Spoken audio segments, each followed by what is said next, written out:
Bonjour à toutes, bonjour à tous. Bienvenue dans notre direct depuis l'AFPA de la Treille à Marseille. Pour cette journée porte ouverte 2.0, on est un peu triste parce qu'habituellement, dans les journées portes ouvertes de l'AFPA, on accueille le public. En raison de la crise sanitaire, on ne peut pas actuellement, mais c'est l'occasion pour les professionnels de l'AFPA d'innover, de vous proposer de découvrir les centres AFPA d'une manière inédite, nouvelle, avec une mobilisation importante des directeurs de centre, de tous les personnels de l'AFPA, même des stagiaires et des anciens stagiaires. Vous allez nous retrouver en direct de 10h à midi et de 14h à 16h pour une grande prestation avec plein de pistes pour vous inscrire en formation, pour découvrir les partenaires de l'AFPA qui vous proposent des financements de formation, mais également les entreprises qui recrutent avec l'AFPA. Il y en a de nombreuses. Vous pouvez poser vos questions en direct. Ces questions vont m'arriver sur cette tablette qui est ici avec moi, sur le site Webikeo, donc il faut vous inscrire au préalable, remplir une petite fiche et vous pourrez interagir avec nous. Pour ceux qui sont sur Facebook, vous pouvez vous rendre directement sur ce site Webikeo, directement pour remplir cette petite fiche. Un petit mot sur les gestes barrières, on les respecte à l'AFPA, on les respecte en formation, les stagiaires ont tous le masque, les formateurs également. Moi, j'ai juste été épargné parce qu'en fait, on m'a mis dans une petite bulle. Vous voyez peut-être à l'écran, il y a une grande vitre entre les invités et moi-même. Donc, on va juste s'épargner le masque pour le tournage, mais après, on le remet. On fait très attention aux gestes barrières et faites très attention à vous. Alors, premier des 6 webinaires en direct, on va parler des formations industrielles et froid commercial qui offrent de vraies opportunités d'évolution. Le directeur de l'AFPA de Marseille est avec nous pour commencer ce webinaire. Christophe Schuller, bonjour. Bonjour et bienvenue dans cette JPO un peu inédite pour nous puisqu'elle se fait de façon digitale et ça me fait plaisir qu'on expérimente ce nouveau format sur le site, sur la région AFPA-PACA et en particulier sur le site de Marseille-La Treille. Voilà, vous nous accueillez ici dans un des plus grands centres de formation de France. C'est un des plus grands de France, effectivement. Un des 3 de Marseille, il y a 3 sites à Marseille. Sur l'agglo de Marseille, nous avons 3 sites principaux. Marseille-La Treille, là où nous sommes aujourd'hui. Presque 10 hectares ici. 12 hectares exactement, avec une capacité d'hébergement d'environ 200 chambres. Nous avons un deuxième site sur Marseille-Saint-Jérôme, dans le 13e arrondissement, et également un site sur la Pointe Rouge où l'AFPA met en œuvre des formations liées au nautisme. Et quoi de mieux que d'être sur un port pour plonger les stagiaires, les futurs salariés de la filière nautisme dans ce secteur professionnel. Oui,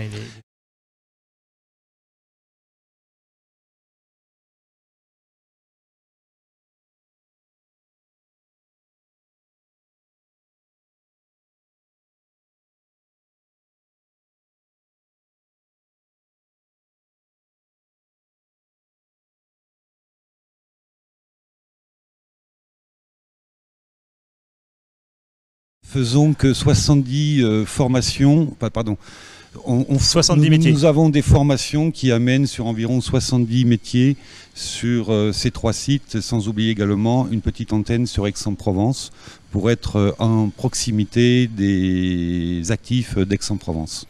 Alors dans ces sites, on a plein de formations donc différentes, on vient de le voir, on va en parler tout au long de cette journée. On parlera aussi des autres sites de la région Provence-Alpes-Côte d'Azur. On ira à Toulon, on ira à Nice, on va aller à Istres, on va aller à Avignon, on va aller à Gap aussi.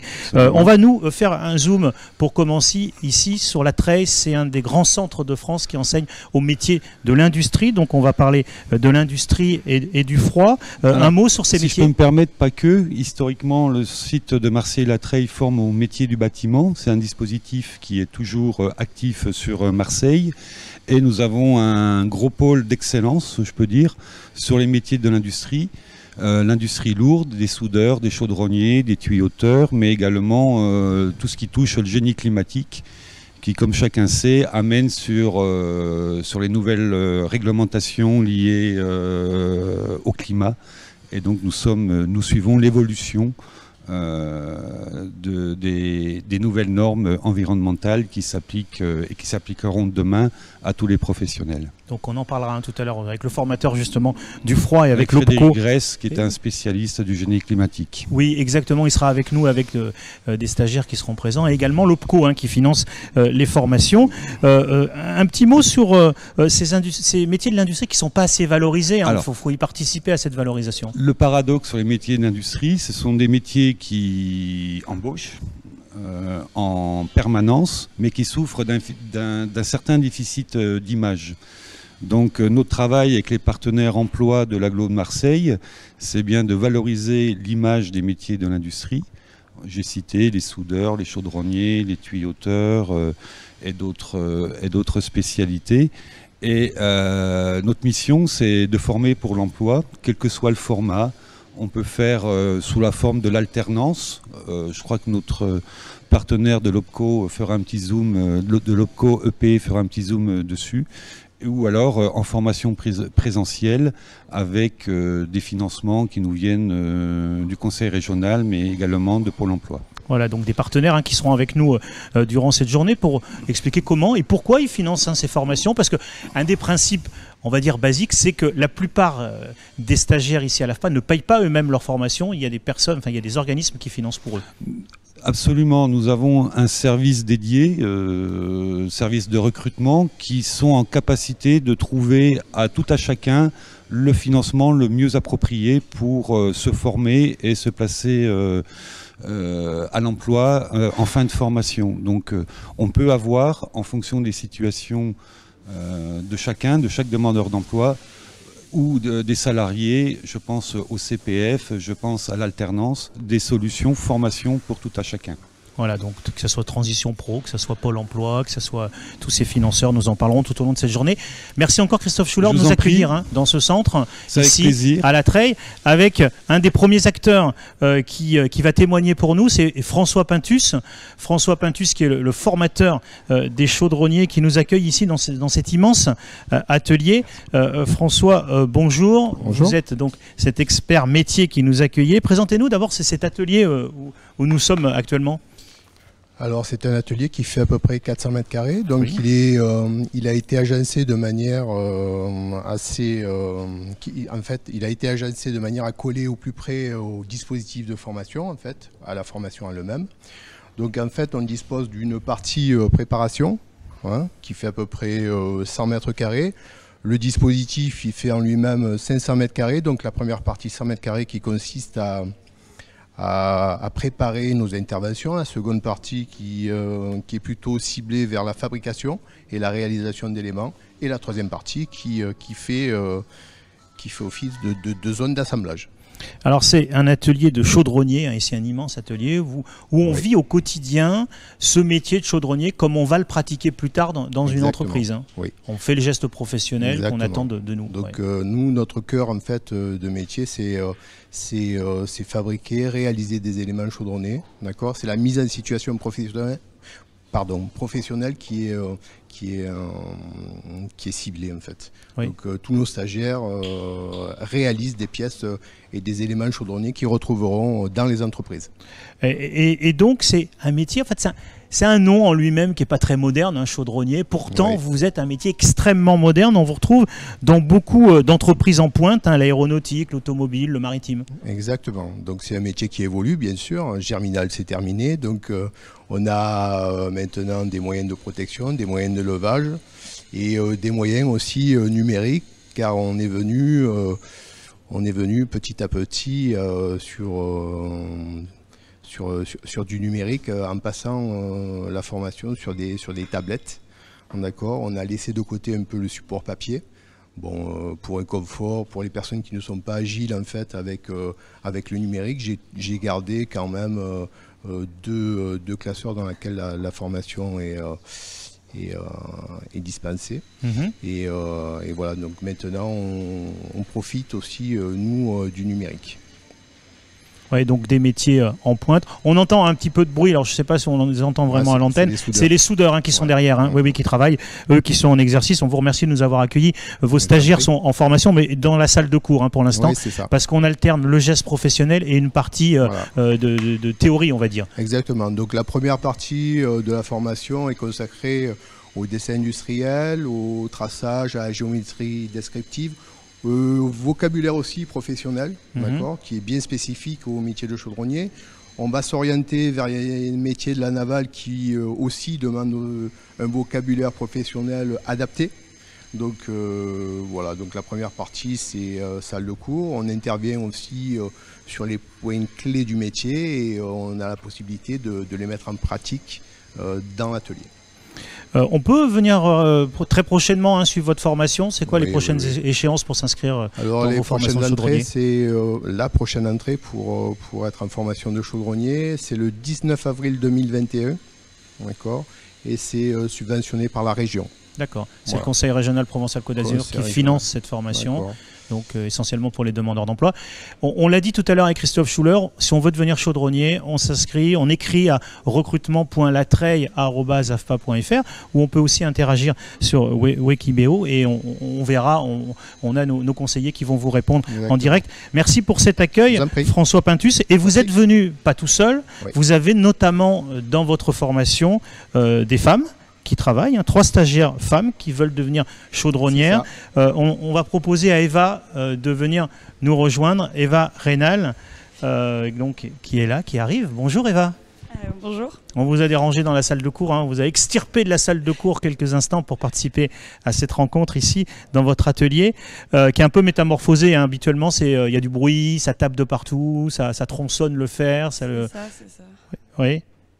C'est exactement comme ça. Qu'est-ce qui vous a motivé, vous, pour être ici chaudronnière et apprendre ce métier à l'AFPA? Je fais de la plongée et je voulais travailler dans le métal. C'est pour faire scaphandrier, donc derrière. Du coup, j'ai trouvé cette formation en me renseignant et puis je suis là. Donc là, pour l'instant, vous apprenez en dehors de l'eau à faire les soudures, à tordre le métal et ensuite vous espérez pouvoir exercer cette activité sous l'eau. C'est ça, exactement. Ouais. C'est un métier féminin aussi?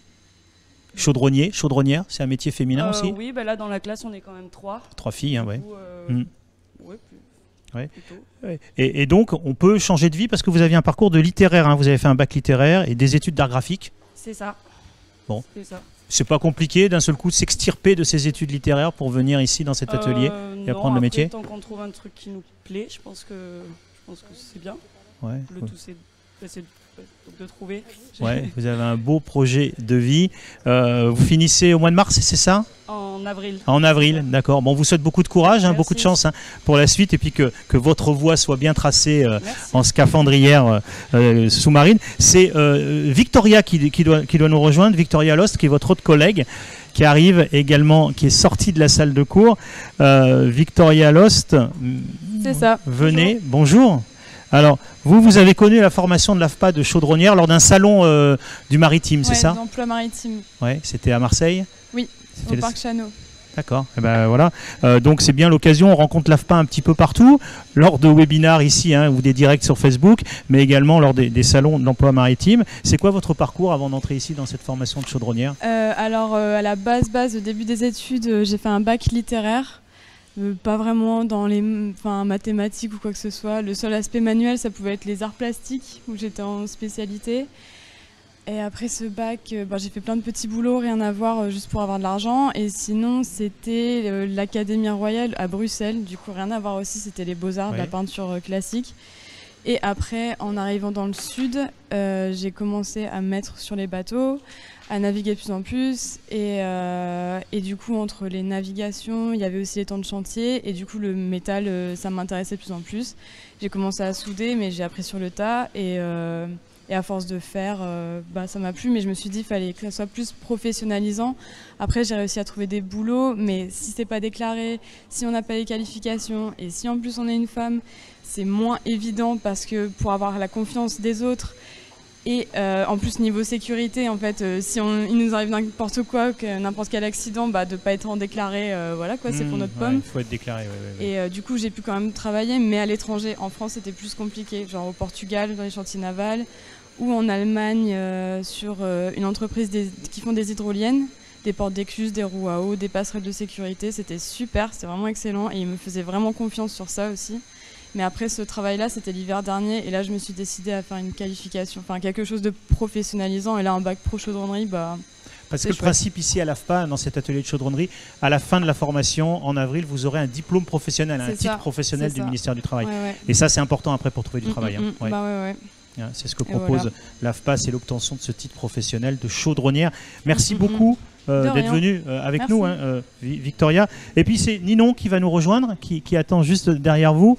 Ninon également, donc cette femme chaudronnière ici en formation. Bonjour, bonjour. Mettez le micro bien proche de votre bouche. Alors vous, en plus, un parcours littéraire, mais aussi des métiers de bouche. Vous étiez cuisinière. Oui, tout à fait, ouais. Dans un resto plutôt réputé dans la cuisine végétarienne. Oui, tout à fait, j'étais à l'Écomotive. D'accord. Et pourquoi vous êtes venu, alors d'un seul coup, vous avez dit j'abandonne la cuisine, je viens faire chaudronnière?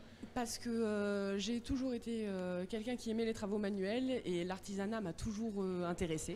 Du coup, je me suis dit qu'un nouveau matériau à travailler, le métal, avec lequel on peut faire absolument tout. Et c'est pour ça que je me suis orientée vers la chaudronnerie. Et les gestes que vous aviez en cuisine, vous les retrouvez un peu de temps en temps ici, dans cet atelier de chaudronnerie? Pour ce qui est des habitudes de faire un plan, comme une fiche technique, en fait, simplement pour la cuisine, oui, d'organiser, de savoir où c'est qu'on va faire les découpes, les soudures. Oui, c'est quelque chose dans la planification qui est assez similaire. Ou même les grosses machines comme des laminoirs un peu en cuisine. D'accord. Donc une femme comme vous l'êtes, qui nous regarde, qui dit je veux rentrer finalement faire chaudronnière. J'ai pas osé le dire à mes parents, mais je veux y aller. Si on aime cuisiner, ça peut être aussi une motivation supplémentaire. Oui. Oui, tout à fait. Après, il faut aimer en fait avoir les mains qui travaillent. Il faut aimer les travaux manuels. C'est quoi votre geste préféré ici quand vous apprenez avec François Pintus? Pour l'instant, le dessin. Le dessin. Le dessin, c'est ce dans lequel je suis la meilleure. D'accord. Et merci, on vous souhaite beaucoup de réussite. Vous voulez créer votre entreprise, c'est finir dans l'artisanat? Éventuellement, oui, tout à fait, ouais. D'abord commencer par une entreprise et ensuite créer vous-même votre entreprise. Oui. C'est le but. Oui, ouais. c'est ça. On vous souhaite beaucoup de belles réussites. Merci beaucoup. Merci beaucoup, Ninon. Et on va enchaîner dans ces métiers de l'industrie où on est ici à l'AFPA. Et on rappelle, pour s'inscrire dans cette formation de chaudronnière, c'est recrutement.latreille@afpa.fr. On va maintenant accueillir un professionnel du génie climatique. C'est Frédéric Grèce qui nous rejoint, qui enlève son masque parce que, comme je vous l'ai dit tout à l'heure, on respecte les gestes barrières à l'AFPA. On est vitré, en fait, on est un peu comme dans un bocal pour faire cette émission. Donc on est séparés pour respecter les gestes barrières. Frédéric Grèce, vous n'êtes pas très loin de cet atelier de chaudronnerie et vous êtes venu avec un appareil de climatisation qu'on voit derrière moi. C'est quoi cet appareil? En fait, il s'agit d'un nouveau climatiseur qui contient un gaz dont l'impact sur le réchauffement climatique a été divisé par 3 par rapport à l'ancien gaz qui était en fonction jusqu'à il y a à peu près quelques mois. Ouais. Parce qu'ici, on se forme aux nouveaux appareils, comme celui qui est derrière moi avec vos 2 stagiaires, c'est Bruce et Jérôme qui sont là en train de travailler sur cet appareil. Donc c'est du nouveau matériel, on se forme au nouveau matériel pour l'installer, mais vous leur apprenez aussi l'utilisation et la réparation des anciens matériels. Exactement. Dans le cadre de la rénovation énergétique, ce qui est intéressant, c'est de pouvoir rentrer chez le client en sachant faire l'entretien de ses anciennes chaudières, de son ancien système de ventilation et de climatisation pour leur proposer en fait une réponse à leur demande, ou alors en étant un vrai rôle de conseil, proposer une solution qui va peut-être intégrer des énergies renouvelables et qui dans tous les cas sera plus économique et plus écologique pour le client et plus intéressant pour la planète. C'est quoi la qualité qu'il faut avoir pour entrer dans votre formation donc de génie climatique? Alors, juste un rappel, au niveau génie climatique, donc on intègre le chauffage, les énergies renouvelables, la ventilation et la climatisation avec les pompes à chaleur. Les qualités, eh bien, être curieux, parce que le matériel évolue, donc il faut se tenir à jour. Une dose de raisonnement logique dans le cas du dépannage. Et puis, physiquement, on voit qu'on a quand même des équipements qui sont un petit peu parfois conséquents à transporter. Et puis avoir aussi un sens de la relation client, parce que des fois on va chez les particuliers aussi pour... Alors on va souvent chez le particulier, on n'est pas à destination que du particulier, mais aussi de tout ce qui peut être donc commercial. Et effectivement, on essaie de travailler à l'AFPA au niveau de la posture, du savoir-être, pour être bien dans notre relation au sein de l'entreprise, mais évidemment face aux clients, parce que depuis, par exemple, il y a un décret qui est sorti le mois dernier qui impose tous les 2 ans de faire vérifier votre climatisation et vos pompes à chaleur, chose qui n'était pas encore obligatoire. Alors, tous ces métiers-là, qui sont aussi bien en installation qu'en maintenance, ils sont en tension. Il y a vraiment beaucoup d'emplois. À l'AFPA, on a du matériel, on a des ateliers qui sont intéressants et on essaie de travailler avec les entreprises pour leur proposer des solutions de formation un petit peu innovantes. Ça peut être de la modularité, juste pour un module. Ça peut être de l'alternance aussi, bien entendu. Et le but, c'est que l'entreprise soit satisfaite et que, bien entendu, le stagiaire, donc futur employeur, soit employable et employé. Et vous proposez du sur-mesure en quelque sorte pour les entreprises, selon leurs besoins de formation. On essaie, il y a un gros travail effectivement de préparation et d'écoute de l'entreprise pour essayer au mieux de répondre en fonction de la souplesse au niveau du matériel qu'on a et des formateurs qui s'impliquent tout le temps. Si on veut prendre la suite de Bruce et Jérôme là, qui sont derrière dans la prochaine formation que vous proposez, c'est quand? C'est quoi l'échéance? Alors à partir de décembre déjà, il va commencer à y avoir des places.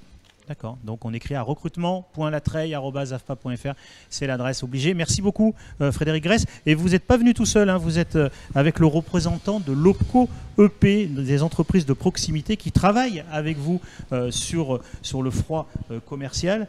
Jérôme Locastro qui va nous rejoindre. Jérôme Locastro, bonjour. Vous êtes conseiller en formation dans le Sud-Est pour l'OPCO EP, c'est l'OPCO des entreprises de proximité. On le rappelle, l'OPCO, c'est les opérateurs de compétences qui ont été mis en place par la nouvelle loi sur la formation professionnelle. Quelques mots sur votre OPCO? Tout d'abord, bonjour et merci pour l'invitation. Donc effectivement, je travaille au sein de l'OPCO des entreprises de proximité en tant que conseiller en formation. Nous avons la mission de financer du coup la formation professionnelle continue, mais aussi l'emploi au travers de l'alternance, du contrat de professionnalisation et du contrat d'apprentissage. Et des dispositifs différents aussi, comme la POE, la préparation opérationnelle à l'emploi. Donc nous accompagnons les entreprises dans la recherche de leurs candidats. Nous les mettons en relation et nous travaillons aussi avec les branches professionnelles avec lesquelles nous faisons remonter les données terrain que nous pouvons collecter. Avec une mobilisation importante de votre OPCO sur des dispositifs comme l'apprentissage et l'alternance actuellement. Oui, l'apprentissage est aujourd'hui une priorité absolue de l'État. Nous mettons tout en œuvre effectivement pour développer ce dispositif-là, pour le promouvoir. Nous accompagnons, comme je vous le disais, du coup, l'ensemble des centres de formation d'apprentis de France que nous avons tous rencontrés depuis que nous avons repris la gestion de ce dispositif-là. Effectivement, nous mettons effectivement tout en œuvre pour le promouvoir ce dispositif. Avec des formations en apprentissage qui peuvent se faire à l'AFPA. Il y a plein de dispositifs qui vont être mis en place, notamment avec vous, pour intégrer ces dispositifs. Et des aides financières importantes aussi pour les entreprises qui recrutent en apprentissage et en alternance. Tout à fait. Les deux contrats d'alternance aujourd'hui font l'objet d'une aide spécifique liée à la situation de crise que nous connaissons actuellement. Le contrat de professionnalisation et le contrat d'apprentissage font l'objet d'une aide sur la première année versée à l'employeur de 5 000 € pour les jeunes mineurs et de 8 000 € pour les majeurs. Donc c'est une aide qui est conséquente en apprentissage. Lorsque l'employeur reçoit une aide de 8 000 €, c'est pratiquement le coût salarial annuel qui lui est reversé. Donc un apprenti, première année, selon son âge, effectivement, ne coûtera rien à son employeur. C'est un dispositif qui est extrêmement important. C'est un point fort à noter. Tout à fait. En cette période de crise, l'activité ne s'est pas arrêtée pendant la crise sanitaire pour votre branche professionnelle et pour les entreprises du secteur. Au contraire, non. L'OPCO lui-même a continué à travailler pendant la période de confinement et après. On travaille avec les services de l'État pour mettre en place, on a mis en place du FNE, pour le financement des formations pendant la période d'arrêt économique. Une grande partie de formations à distance d'ailleurs qui peuvent être financées dans ce cadre-là. Formation à distance, formation présentielle maintenant aussi, donc on finance effectivement l'ensemble des formations avec des prises en charge extrêmement intéressantes. Et pour ce qui concerne effectivement les métiers du froid du coup, puisque aujourd'hui les métiers du froid c'est un secteur qui est en tension depuis déjà quelques temps, qui recrute constamment. Donc on est sur des embauches et des recherches d'emploi sur ce secteur-là qui sont extrêmement importantes aujourd'hui encore. Donc la crise n'a pas mis à mal effectivement ce secteur-là. Il est donc important de le promouvoir parce qu'il y a des opportunités d'embauche très importantes. Justement, des exemples des métiers les plus recherchés par les entreprises de ce secteur? Alors, principalement, ça va être des dépanneurs, des monteurs en technicien industriel et froid commercial. Donc ce sont des techniciens qui vont travailler à l'installation de machines de refroidissement donc au sein soit de l'industrie, soit des petites, moyennes et grandes surfaces. Ça peut être les frigos dans les grandes surfaces, mais c'est aussi la clim dans les hôpitaux, tout ça. Exactement, voilà, ça peut être de la clim dans les grands hôpitaux, ça peut être dans les petites et moyennes surfaces pour refroidir les denrées alimentaires. Donc c'est un secteur qui n'est pas à l'arrêt, qui est vital pour l'économie et qui de fait donc aujourd'hui génère encore beaucoup d'emplois et beaucoup de recherche. On travaille donc en partenariat étroit avec l'AFPA. On met en place d'ailleurs en ce moment qui va commencer une POE, une préparation opérationnelle à l'emploi. Donc là en fait la préparation opérationnelle à l'emploi c'est la formation d'un jeune demandeur d'emploi sur un métier spécifique, dont là en l'occurrence on met en place sur le métier du froid. On le préqualifie sur ce métier-là et ensuite on invite les entreprises à rencontrer ces jeunes qui sont préqualifiés et qui vont pouvoir du coup être embauchés en contrat d'alternance dans ces entreprises-là, soit en contrat d'apprentissage, soit en contrat de pro, et qui vont poursuivre leur cursus de formation au sein de l'entreprise en alternance, donc tout en mettant en application au sein de l'entreprise les compétences qu'il aura acquises au sein du centre de l'AFPA.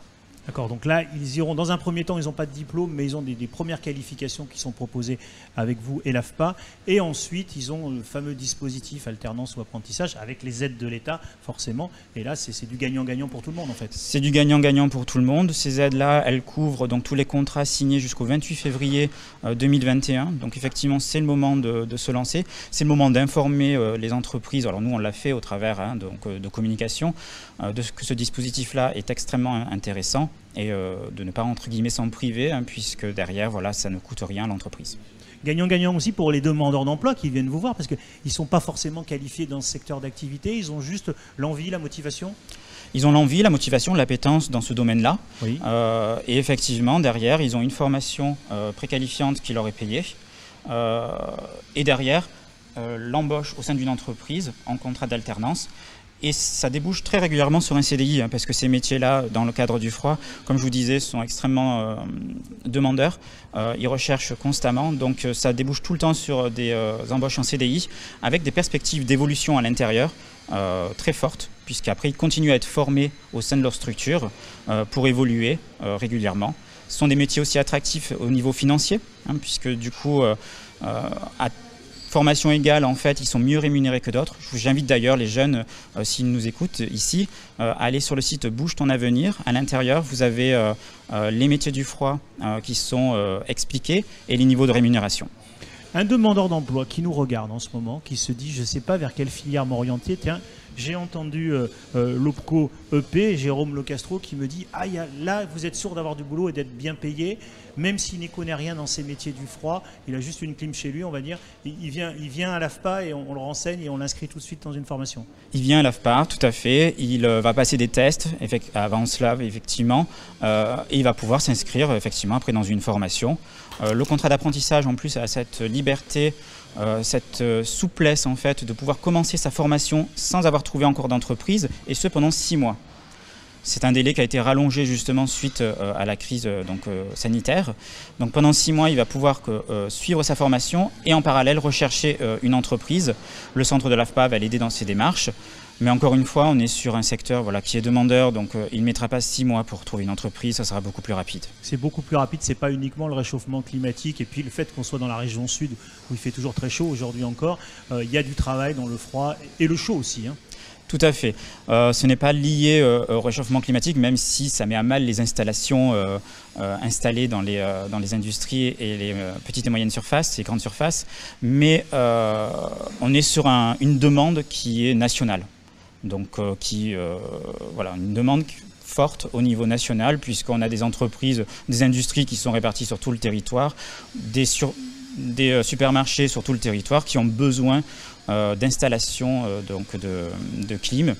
Il y a aussi en écologie, du coup, oui. L'État met souvent en place donc, des nouvelles normes qui obligent à changer les fluides à l'intérieur. Donc c'est un métier qui est en constante évolution aussi, qui est très attractif, un métier de pointe quand même, il faut le dire aussi. voilà, est bien rémunéré, donc il faut se lancer dessus. Voilà, merci beaucoup pour toutes ces explications très complètes avec vous, Jérôme Lecastro. Il y a une prochaine entrée en préparation opérationnelle à l'emploi le 9 novembre. Le 9 novembre, ici même, du coup, on ici travaille en partenariat étroit. Il faut s'en préoccuper dès maintenant, s'inscrire dès maintenant, parce qu'il y a des job dating, il y a une sélection auparavant quand même. Tout à voir fait. Surtout votre motivation, pas les connaissances techniques.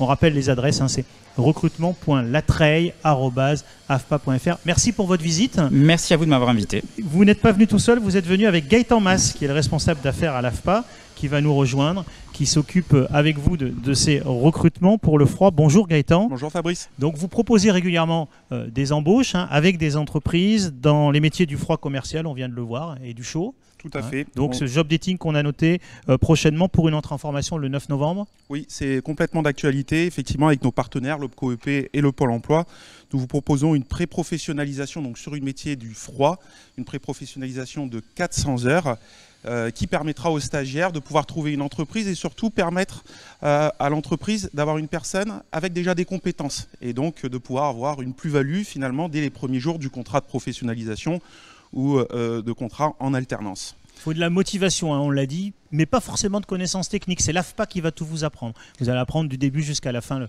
métier. Un projet professionnel défini. On fait passer des tests en amont pour vérifier les prérequis pour entrer sur la formation, mais effectivement, pas de compétences techniques nécessaires pour entrer sur cette formation. Alors, vous proposez aussi des recrutements pour d'autres métiers et avec d'autres entreprises, par exemple pour recruter des carrossiers pour le groupe Renault dans toute la région sud. Là aussi, c'est complètement d'actualité. Effectivement, Renault recrute une quinzaine de candidats, de stagiaires, sur le territoire des Bouches-du-Rhône, mais aussi dans le Var, pour ces différentes agences. Là aussi, pas besoin de prérequis, de la motivation et l'envie de travailler pour un grand groupe comme Renault. On va proposer des journées d'information collective qui permettront aux personnes d'en savoir un peu plus. Donc, comme vous l'avez dit, Fabrice, recrutement.latreille@afpa.fr. Pour être carrossier, c'est ça, c'est ceux qui réparent les tôles qui ont été abîmées dans un accident ou des choses comme ça. Carrossier, une formation de 400 heures dans un premier temps au service rapide automobile de Renault. D'accord, donc il faut avoir une appétence pour les métiers manuels, on va dire, aimer taper de la tôle, la redresser, mais pas forcément des connaissances très précises. C'est l'AFPA qui va tout vous enseigner. Exactement. Directement dans nos ateliers pédagogiques. Et le partenariat avec Renault, c'est vraiment garanti d'avoir un emploi stable et intéressant. Assurément, un CDI à la clé. Et alors, encore un autre recrutement qu'on va voir maintenant, donc embauche immédiate pour le groupe Fnac Darty. Là aussi, on est en plein recrutement, effectivement, pour le recrutement sur toute la région PACA, pour devenir, via un contrat d'apprentissage, technicien service après-vente en électroménager à domicile. Ça consiste en quoi? C'est quoi? Quelle est la teneur de ce métier? C'est d'aller chez les particuliers et pouvoir réparer à la fois l'audiovisuel et l'électroménager qui tombe en panne. Donc là aussi, pas besoin de prérequis, il suffit d'avoir un bon relationnel client, le permis de conduire, là pour le coup qui est obligatoire, et avoir moins de 29 ans. Donc ça veut dire qu'on va apprendre à réparer à l'AFPA des ordinateurs, des machines à café, des téléviseurs? Exactement, voilà, la machine à café, la bouilloire, tous les appareils, les petits et les gros électroménagers. Donc la formation spécifique, bien sûr, liée à la sécurité, avec l'habilitation électrique, l'habilitation pour travailler à proximité du gaz et permettre de faire, en l'espace d'1 an, de vrais professionnels. D'accord, ça veut dire on arrive, on est un petit peu manuel, on a un petit peu dépanné chez soi la machine à café de papa-maman, on a réussi à régler sa chaîne stéréo qui ne fonctionnait pas ou son ordinateur, on vient voir et on dit je suis motivé, je veux faire ce métier. C'est ça, exactement. On va faire des journées d'information collective sur Avignon, sur Nice, sur Marseille. On cherche jusqu'à Montpellier des personnes pour bien expliquer effectivement les attendus. D'ailleurs, les personnes de Darty, Fnac sont là pour pouvoir expliquer les contraintes et l'environnement lié au métier. Mais là aussi, c'est la motivation qui compte et le recrutement se fera sur ce sujet-là. On en reparlera un petit peu cet après-midi d'un autre recrutement très important, plus d'une centaine de facteurs pour le groupe La Poste. On en reparlera tout à l'heure en détail avec un représentant de Format Poste. Mais là aussi, l'AFPA propose de réelles opportunités d'embauche immédiate. Ça fait partie de tous ces dossiers qu'on peut découvrir tout au long de l'année avec l'AFPA. Exactement, et on a effectivement des grosses structures, des grosses entreprises qui font appel à nous, mais il faut penser aussi à toutes les petites entreprises qui font aussi appel à nous et qui recherchent un alternant. Donc n'hésitez pas, si vous avez un projet professionnel, si vous avez une entreprise qui est intéressée pour vous prendre, de vous rapprocher de nous, et on vous donnera les solutions pour permettre de réaliser ce projet. Et inversement, une entreprise qui cherche à recruter mais qui ne trouve pas de personnel peut aussi faire appel à vous. Absolument, ça marche aussi dans le sens inverse, où on est là aussi pour aider au recrutement et proposer des personnes qui pourraient correspondre aux attentes de l'entreprise. Il y a aussi un petit dispositif, il nous reste une minute, il y a un dispositif qui s'appelle prépa apprentissage. Là, c'est des jeunes qui ont du mal à trouver leur orientation professionnelle, qui ne savent pas vraiment par quel bout prendre les choses sur leur orientation professionnelle après l'école. Ils viennent voir l'AFPA, on va leur faire découvrir des métiers et on va aussi les coacher pour trouver une entreprise. C'est aussi ça le principe. Exactement, l'avantage de l'AFPA, c'est travailler sur des situations réelles dans nos ateliers, c'est-à-dire d'apprendre par le biais de gestes professionnels, donc de pouvoir visualiser dans l'environnement dans lequel la personne peut être amenée à travailler par la suite et découvrir différents métiers, parce qu'on ne se lève pas le matin en se disant je vais devenir technicien, par exemple, service après-vente en électroménager chez Darty. Voilà, c'est pas comme pompier ou policier ou parachutiste, c'est rarement une vocation, mais néanmoins on est là aussi ici à l'AFPA prêt pour vous faire découvrir tous ces métiers dans des ateliers comme ici. La chaudronnerie qu'on a pu découvrir avec les professionnels, les métiers de l'industrie qui vous sont proposés ici à l'AFPA. C'est ça notre journée porte ouverte 2.0, hein, cette journée porte ouverte un peu atypique qu'on vous propose jusqu'à ce soir, jusqu'à 16h, en direct depuis l'AFPA de la Treille à Marseille. Merci d'être branchés, d'être avec nous. N'oubliez pas que si vous nous suivez sur Facebook pour poser vos questions, il faut vous brancher sur Webikedo, c'est la plateforme qui nous héberge, sur laquelle vous pouvez interagir et poser vos questions. On va se retrouver dans 2 minutes exactement, cette fois-ci, pour parler des métiers du tourisme et du nautisme. On ira à Nice et on va aller un peu dans toute la région pour parler de ces recrutements. Merci d'être venu, Gaëtan Mas. Et merci. À tout de suite pour la suite de cette journée porte ouverte digitale de l'AFPA.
On est toujours en direct pour cette journée porte ouverte digitale proposée par l'AFPA et les professionnels de l'AFPA et leurs partenaires.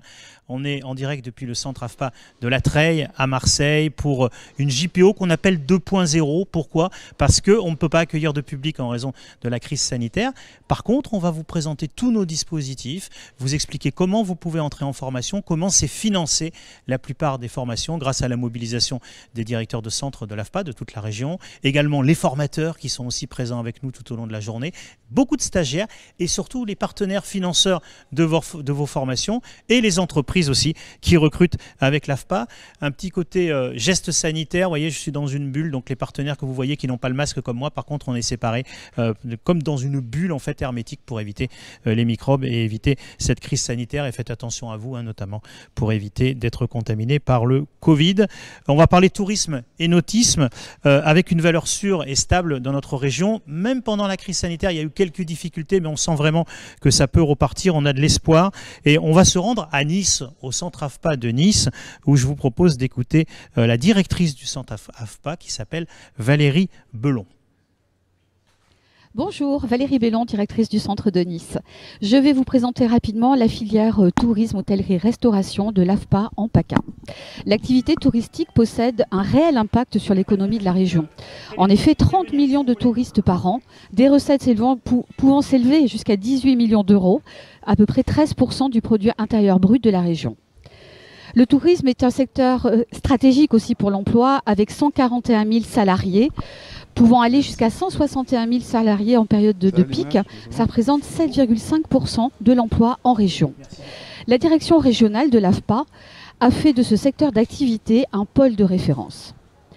En effet, plus de 15 formations sur les centres d'Avignon, de Gap, de Marseille, de Toulon et de Nice.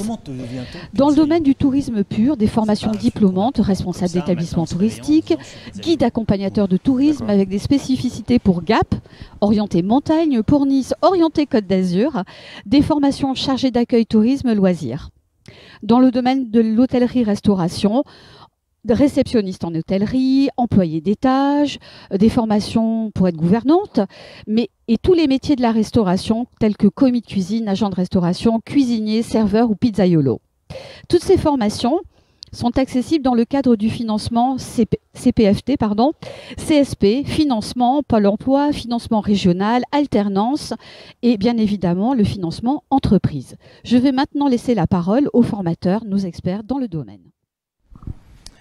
Voilà, tourisme et restauration sont intimement liés avec toutes sortes de restaurants hein, dans la région sud. Et il y a quelque chose qu'on aime particulièrement en été comme en hiver, c'est les pizzas. Merci de nous rejoindre, Frédéric Bouteille. Vous êtes avec nous. Rapprochez-vous un petit peu de moi. On a une vitre qui nous sépare, donc on respecte les gestes sanitaires. Approchez bien le micro de votre bouche.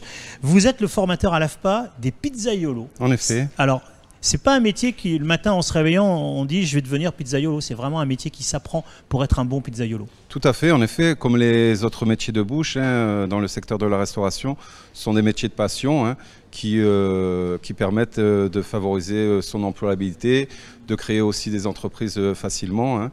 Et donc, on a des demandes, en effet, pour dispenser ce genre de formation. Comment on devient donc un bon pizzaiolo? Qu'est-ce que vous leur apprenez aux garçons et aux filles qui viennent pour apprendre ce métier? Alors, en premier lieu, donc, maîtriser les bonnes pratiques d'hygiène et les coûts de production, mais aussi les techniques culinaires, la panification, l'empattement. On est proche des techniques de boulangerie, hein, autour du travail sur la farine et l'empattement. Pour faire des bonnes pizzas. Ouais, pour faire de bonnes pizzas. C'est une formation qui est proposée à l'AFPA, qui est financée par Pôle emploi, donc qui s'adresse aux demandeurs d'emploi, mais pas uniquement. Et parmi les choses que vous leur apprenez à faire des recettes de pizza, mais vous leur apprenez aussi quelque chose qui est important, c'est la gestion des stocks, c'est commander ces marchandises. Tout à fait, la rotation des produits, les coûts de production, les ratios pour gagner sa vie hein, quand on crée son entreprise ou participer au chiffre d'affaires de l'entreprise quand on est salarié. Donc il y a une partie comptable aussi, hein, c'est pas uniquement savoir mettre une pâte au four. Hein. Tout à fait. L'organisation rationnelle du travail, les coûts de production, la rotation des produits, la gestion des stocks hein, font partie des fondamentaux à maîtriser pour travailler dans le secteur de la restauration et notamment en pizzeria. Quand vous voyez ces jeunes et moins jeunes qui viennent en formation avec vous, vous dites qu'il y en a un qui va mieux réussir que d'autres. C'est quelle qualité qu'il faut avoir justement pour être le très bon pizzaiolo? Comme évoqué, on est sur des métiers de passion, en effet. On est surtout dans nos régions, en région PACA. On est sur aussi un secteur en tension. Il y a beaucoup d'offres d'emploi. Et donc, les prérequis là, pour favoriser son employabilité ou créer son entreprise là, dans la région, dans le secteur du tourisme, c'est la motivation avant tout. Et la recette la mieux faite et la plus recherchée dans la région de pizza, c'est laquelle? On reste sur l'historique pizza napolitaine, qui est classée au patrimoine mondial de l'UNESCO, et c'est ce que tout le monde vient chercher en général en axe d'amélioration, de progression, pour diversifier les propositions. Donc formation à l'AFPA, des pizzaiolos, vous formez vous ces pizzaiolos à l'AFPA. Vraiment c'est une belle opportunité pour ceux qui aiment faire de la cuisine et puis qui aiment la pizza aussi. Il faut aimer la pizza pour tout à fait en effet. C'est indispensable.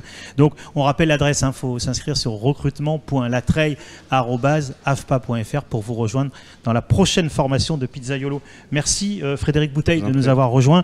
Et puis on évoque maintenant les sports à la montagne, toujours dans le domaine touristique. Grosse activité dans le massif des Alpes du Sud, hiver comme été. Il y a des touristes. On va retrouver sur place le formateur des techniciens de matériel de sport et de loisirs, qu'on appelle en initial aussi ATVSMS. Il va nous présenter son métier. Je vous propose d'écouter Eric Mans. Eric Mans, je suis formateur à l'AFPA pour la formation d'agent technicien vendeur spécialisé en matériel de sport. Donc ici, on forme les gens pour la maintenance à la fois des cycles, des skis et des raquettes de tennis. On aborde également tout ce qui est partie vente. Donc ça demande aux stagiaires qui prétendent à faire cette formation avoir déjà des notions techniques et être à l'aise avec le public, parce qu'après on va être en relation donc avec la clientèle. Voilà, donc cette formation agent technicien vendeur de matériel de sport et de loisirs proposée à Gap. On note déjà l'adresse, c'est recrutement.gap@afpa.fr. C'est la formation unique proposée par l'AFPA dans toute la France pour savoir réparer, vendre et louer ces matériels de sport d'été, comme le vélo, vous l'avez bien compris, ou encore les raquettes de tennis, mais aussi les sports d'hiver comme les snowboards et les skis. Formation importante. Et pour ceux qui aiment le sport, avec un hébergement évidemment qui est proposé sur le village AFPA de Gap, donc recrutement.gap@afpa.fr. Toujours dans ce domaine du tourisme, direction Nice, pour parler encore d'une formation très recherchée, c'est guide accompagnateur de tourisme. On va rencontrer la formatrice qui s'appelle Sally Boucher. Je suis Sally Boucher, je suis formatrice tourisme au centre AFPA de Nice. En région, nous proposons 3 formations. Donc une formation Amadeus et Sabre, qui sont des logiciels de réservation destinés à des personnes qui souhaitent travailler en agence de voyage ou pour des compagnies aériennes. Donc c'est une formation qui a une durée de 350 heures environ, dont 3 semaines en entreprise. On a également une formation de chargé d'accueil tourisme loisirs, qui est une formation qualifiante, donc avec un titre professionnel niveau 4, durant laquelle nous travaillons les techniques d'accueil, la vente et la promotion de produits touristiques, et également l'organisation, la contribution à l'organisation de manifestations festives et culturelles. C'est une formation qui a une durée à peu près de 900 heures, dont 8 semaines en entreprise, et qui est donc destiné à des personnes qui souhaitent travailler en office de tourisme ou dans des structures d'hébergement, comme par exemple des campings, des villages vacances, mais également des offices de tourisme. Enfin, on a une formation de guide accompagnateur touristique, qui est une formation également de niveau 4 et qualifiante, donc avec un titre professionnel. Durant cette formation, donc, on aborde bien évidemment les techniques de guidage et d'accompagnement, mais également la conception d'excursions et de circuits touristiques. Cette formation a une durée environ également de 900 heures, avec 6 semaines en entreprise. Durant ces formations, on travaille essentiellement sur des mises en situation professionnelles, également des exercices donc individuels et en collectif.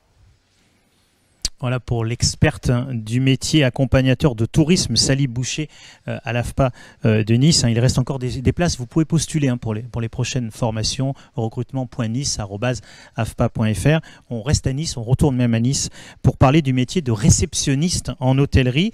L'AFPA forme pour travailler dans des hôtels, des petits hôtels, des hôtels de chaîne ou des hôtels haut de gamme, hein, même dans des palaces de la côte. Il y a d'anciens stagiaires AFPA qui sont allés travailler dans des palaces de la côte. On donne la parole à Daniela Turzio, donc toujours à Nice. Bonjour, je m'appelle Daniela Turzio et je suis formatrice chez AFPA de Nice depuis février de cette année. J'anime la formation réceptionniste en hôtellerie et anglais professionnel. Je débute en tant que formatrice en 2000. J'ai travaillé sur un projet de formation qui était financé par l'Union européenne et j'ai donc formé des managers hôteliers en Honduras. Ensuite, j'ai continué ma formation pendant mon métier de chef de réception et responsable hôtelière au Club Med. Donc, je l'ai fait pendant plus de 20 ans, en parallèle avec les opérations. Donc, j'ai formé mes stagiaires, mes employés et tout ce qui était intégré dans les saisons. Donc, j'ai participé à beaucoup de lancements de saisons et ouvertures, ainsi que les campus de Vittel et Opio. Ici, donc, j'anime cette formation qui a une durée de 630 heures en salle de cours et 175 sont dédiés à l'anglais, anglais professionnel. Après, mes stagiaires participent aussi à la période en entreprise, c'est 275 heures qui viennent de terminer. Donc là, ils rentrent aujourd'hui en salle de cours et on recommence la formation qui durera jusqu'à novembre. C'est une formation très intéressante qui a 3 objectifs. Le premier, c'est de pouvoir accueillir le client dans les contextes hôteliers, depuis la réservation jusqu'au départ. Vendre les prestations hôtelières, donc pendant le séjour de clients, les chambres, faire des upgrades et donc essayer de valoriser aussi l'hôtel. Et aussi avoir les tâches administratives, surtout de soigner les clients pendant tout le séjour et donner les informations sur l'environnement touristique. Les qualités qui sont requises, c'est surtout une bonne présentation, un très bon niveau d'anglais, donc au moins un B2 comme niveau. Après, de la mémoire visuelle, sens du client, sens de la relation, savoir gérer et surtout organiser le travail. Et moi, je dirais très important, c'est les qualités humaines. C'est le savoir-être, donc les qualités de l'empathie, la gentillesse et l'envie de faire plaisir. On vous attend à l'AFPA, c'est très joli, c'est vraiment un endroit où on peut apprendre beaucoup de choses et la formation est vraiment intéressante. Merci à l'experte métier, donc Daniela Turzio, depuis l'AFPA de Nice, hein, pour les formatrices, qui est formatrice en réceptionniste en hôtellerie. On rappelle l'adresse de l'AFPA de Nice pour postuler pour ces métiers du tourisme, c'est recrutement.nice@afpa.fr. Et on remercie Ajar Bistami qui est assuré le tournage sur place au centre AFPA de Nice. Alors maintenant que vous ayez le pied marin ou non, le mal de mer ou non, on va vous proposer les métiers du nautisme. C'est à l'AFPA de la Pointe-Rouge que ça se passe, à Marseille, c'est au bord de l'eau. Avec nous, Frédéric Garito. Merci Frédéric de nous avoir rejoints. Bonjour Fabrice. Bonjour. Donc vous êtes formateur de maintenance en marine de plaisance. En quoi ça consiste ce métier? Eh bien, l'agent de maintenance en marine de plaisance, c'est un peu le médecin généraliste du bateau.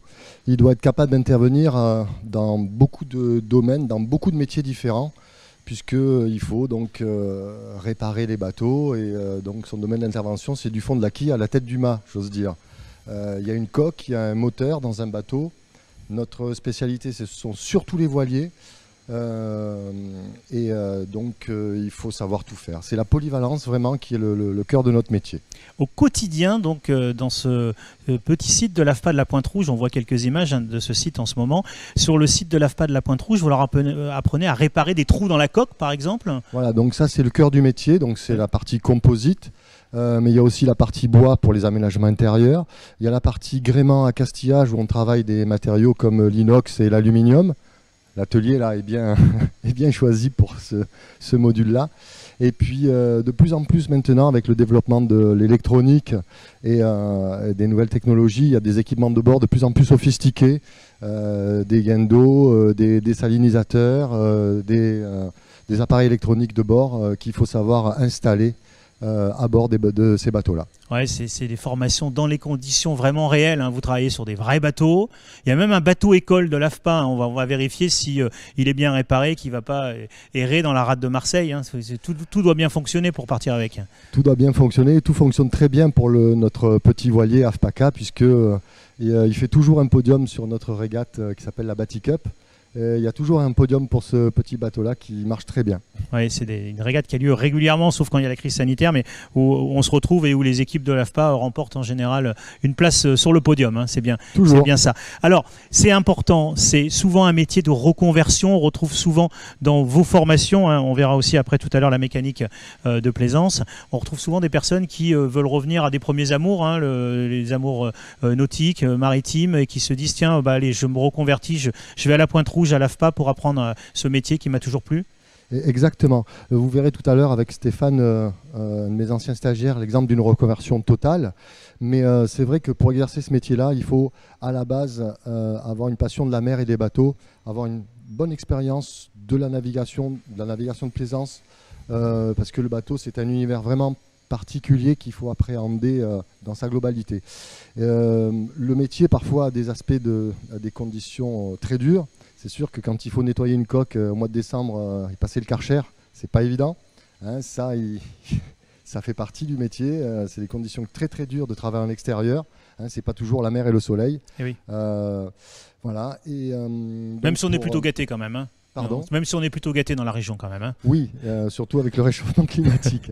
Mais voilà. Et puis de bonnes aptitudes à la base, de bonnes aptitudes manuelles, de bonnes compétences de base. D'accord. Bonnes compétences de base, mais pas forcément connaître tout le métier, puisque ça sera votre rôle ça, de leur enseigner voilà, tous les gestes professionnels.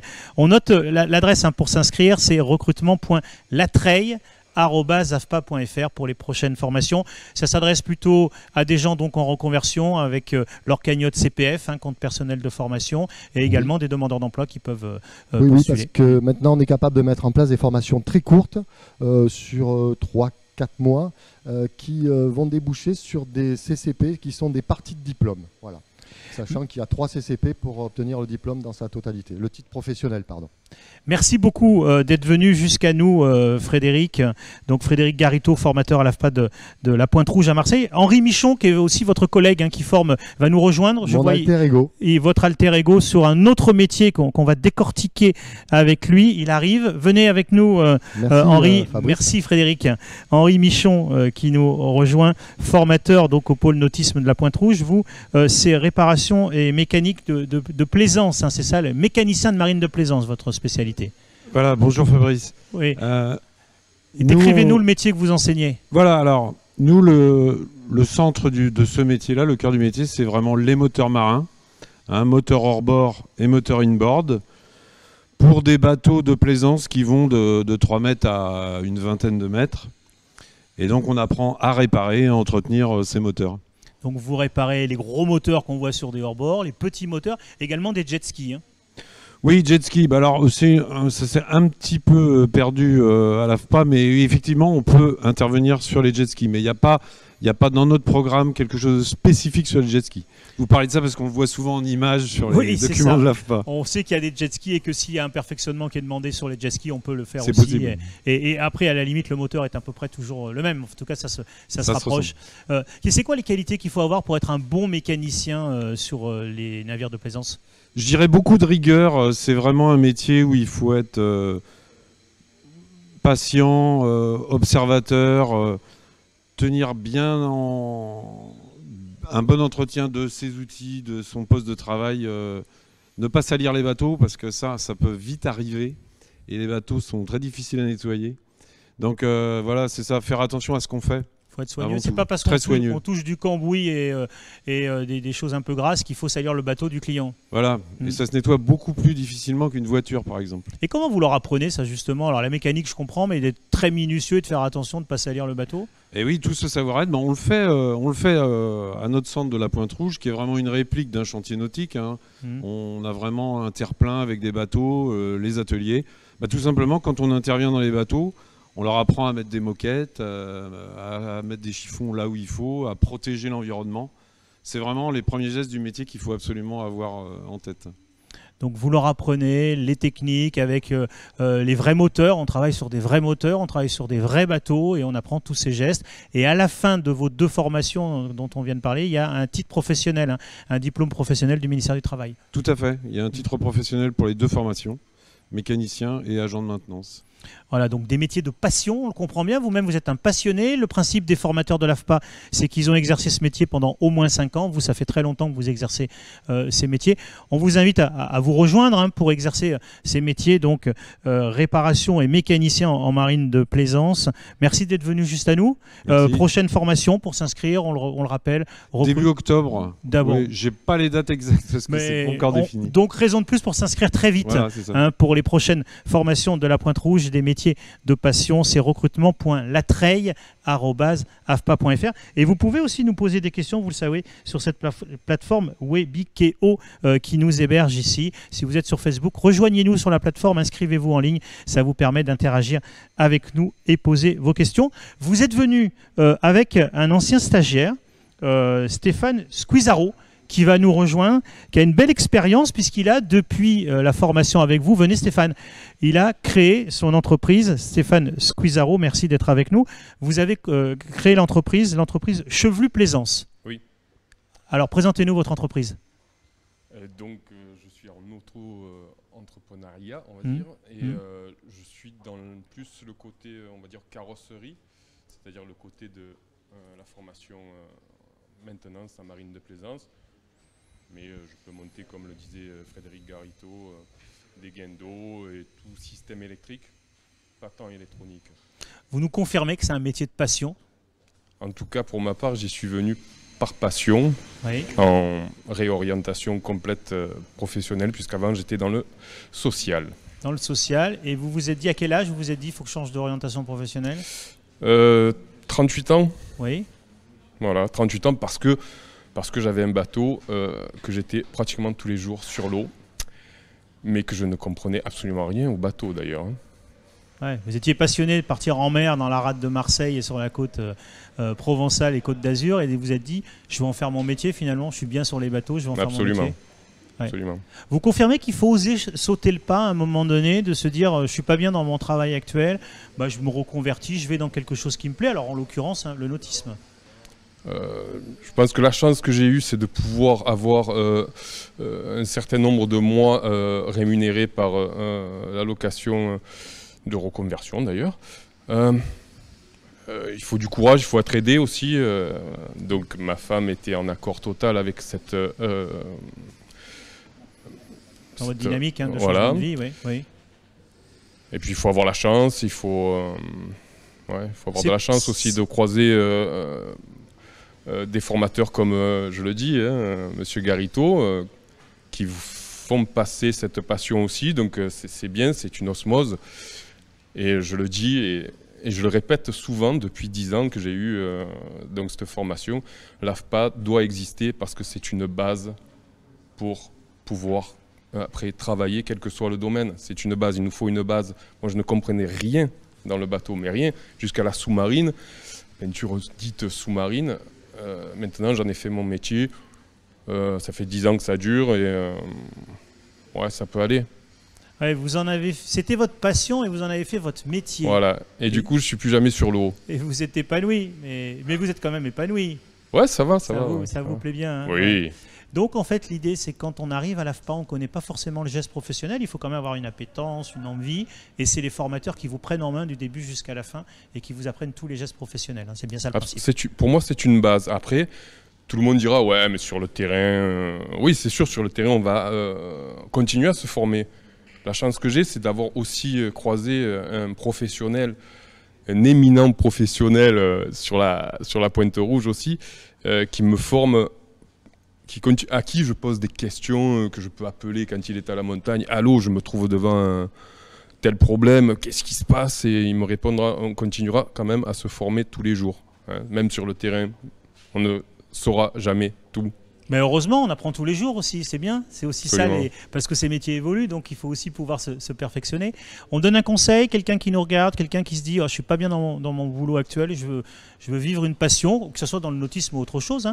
Il ne faut pas hésiter, on est là à l'AFPA, il y a des professionnels qui sont là pour vous accompagner, aider au montage du dossier de financement et après vous permettre d'entrer dans des formations comme la vôtre. Absolument, il ne faut pas hésiter. Il ne faut pas hésiter, hein, même à 38 ans, 37 ans. Ouais, 38, 50...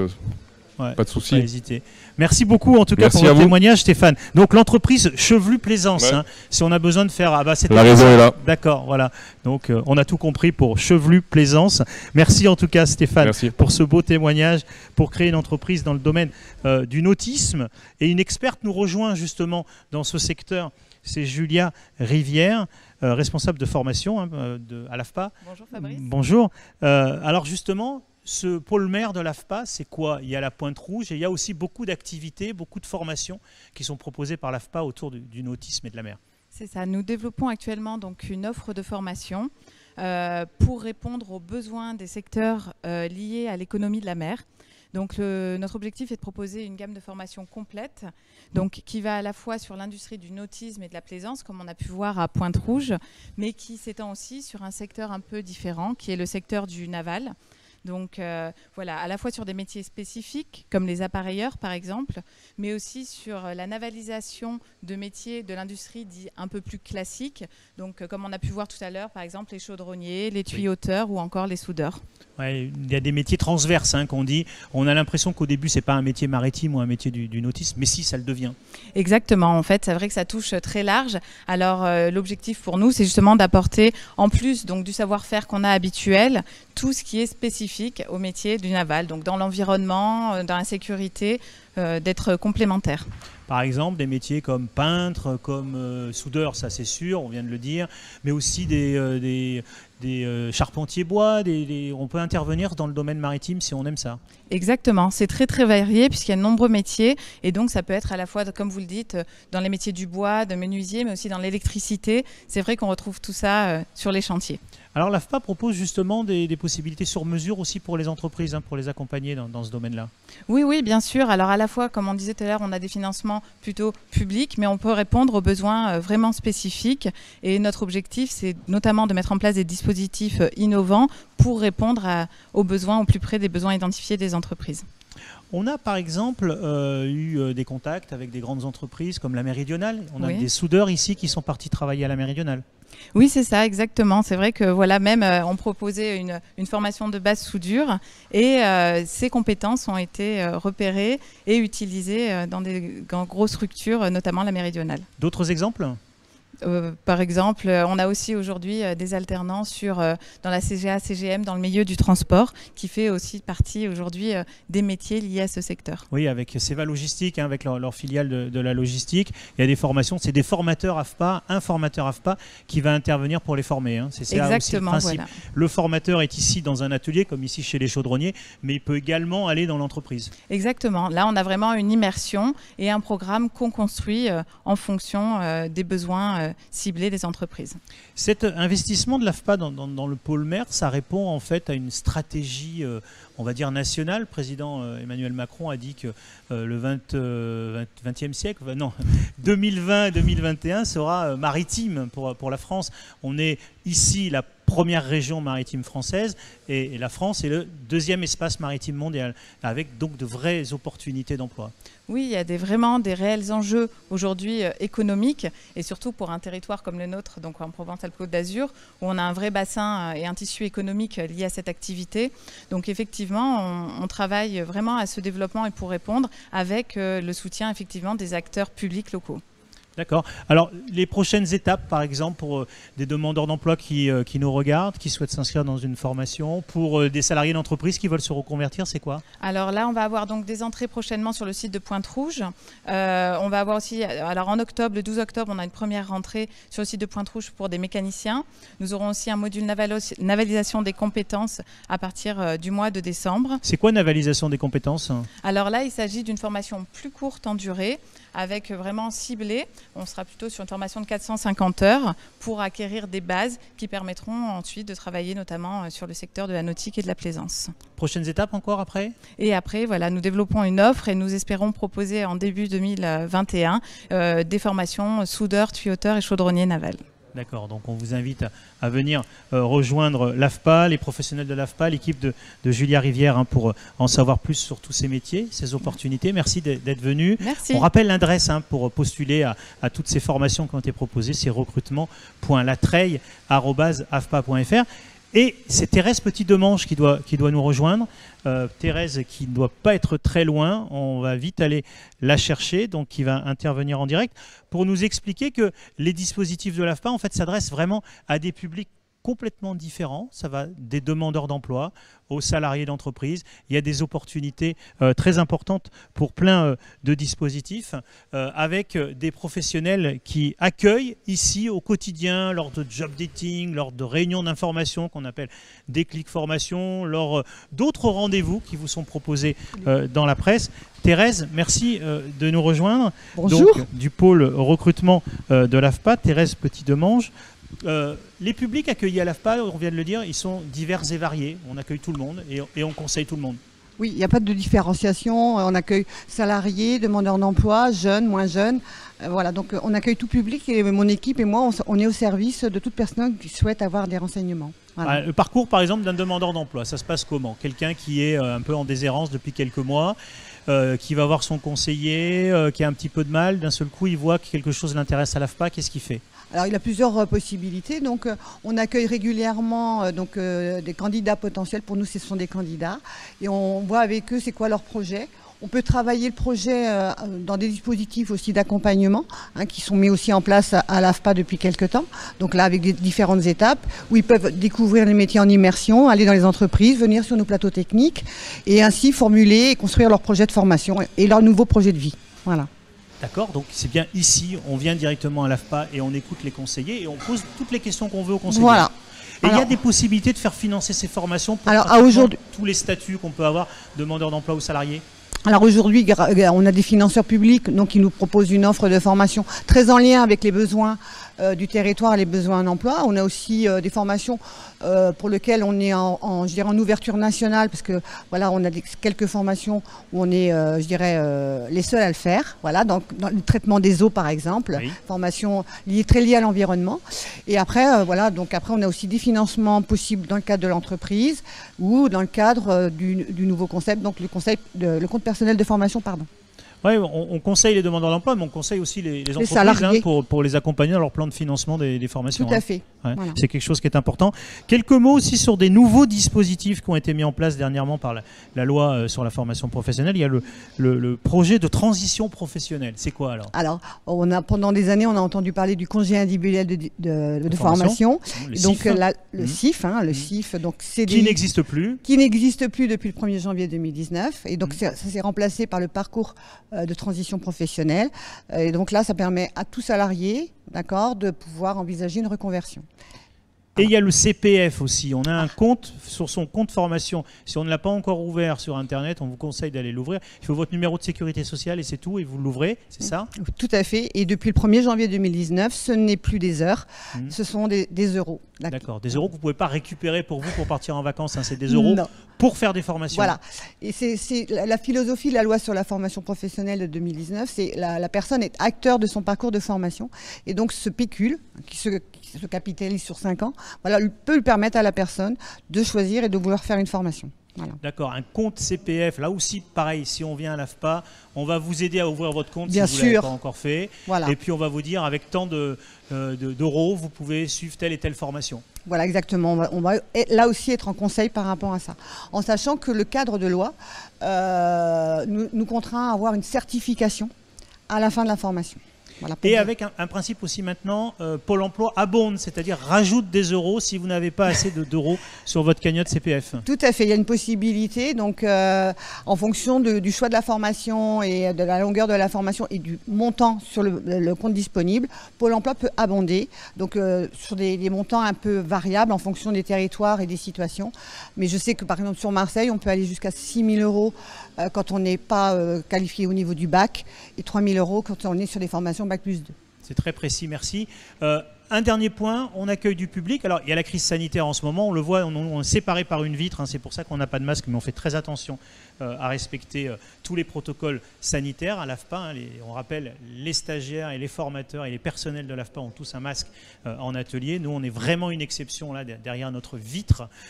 Mais par contre, ce qui est important, c'est de dire qu'on reste en contact toujours avec les gens qui veulent entrer en formation. Vous les accueillez parfois dans des salles de réunion, mais aussi parfois on fait du Teams, on fait de... On fait des informations collectives virtuelles. D'accord. On s'est adapté, hein, nous aussi.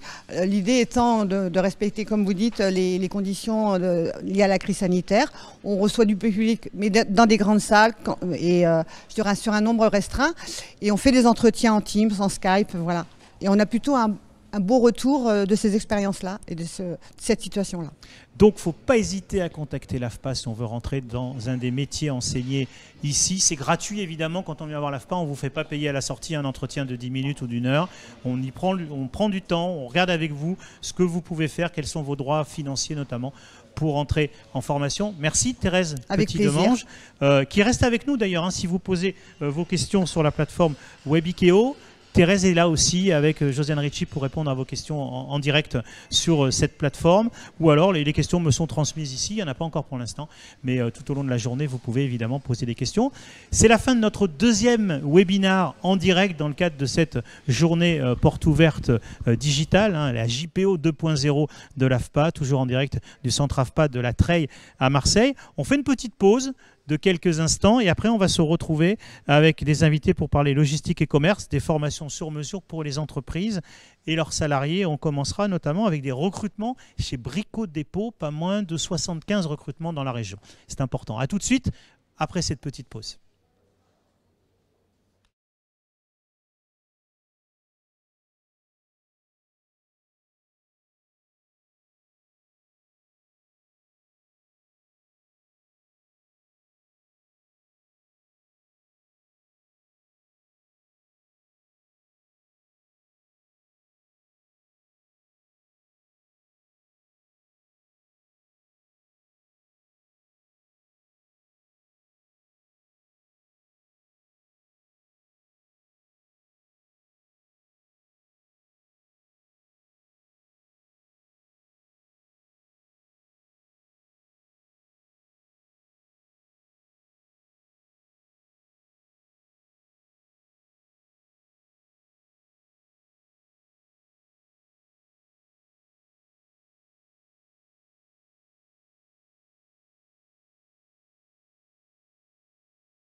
À nouveau en direct pour cette journée porte ouverte organisée par l'AFPA, porte ouverte digitale, c'est-à-dire qu'on ne vous accueille pas, on ne peut pas accueillir le public en raison de la crise sanitaire.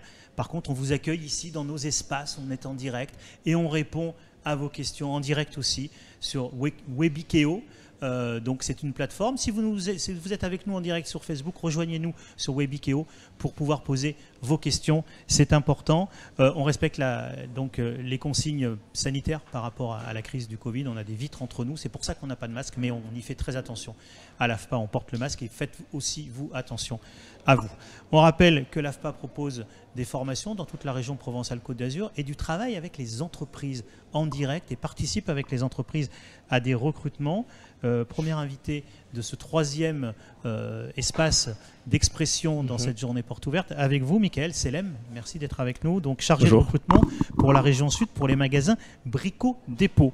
C'est d'abord 10 magasins dans la région Provence-Alpes-Côte d'Azur. Oui. Effectivement, on a 10 magasins, donc de Nice jusqu'à Montpellier-Nîmes et dans les hauteurs jusqu'à Valence. Et vous proposez, c'est bien un magasin de bricolage, vous proposez du matériel de bricolage? Tout à fait, un magasin de bricolage spécialisé dans l'amélioration de l'habitat et tout ce qui va être outillage et bricolage globalement.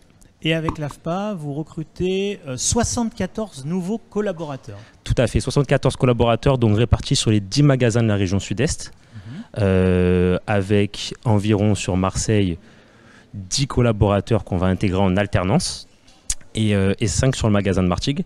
Donc sur des postes. Ça, c'est les premiers recrutements dans les mois qui viennent. Tout à fait, c'est les premiers recrutements là, qui vont débuter lundi par une session d'information collective pour un début d'alternance de 12 mois à partir du mois d'octobre. Donc au total, d'ici mi-2021, ça sera 74 collaborateurs qui ont été recrutés en apprentissage ou en alternance. D'ici janvier même. Donc il faut postuler dès maintenant parce qu'on a bien compris. Il y a une première réunion, il y a deux réunions qui sont programmées la semaine prochaine. Une à Marseille, ici à La Treille, et une autre sur le centre AFPA de Toulon-La-Valette.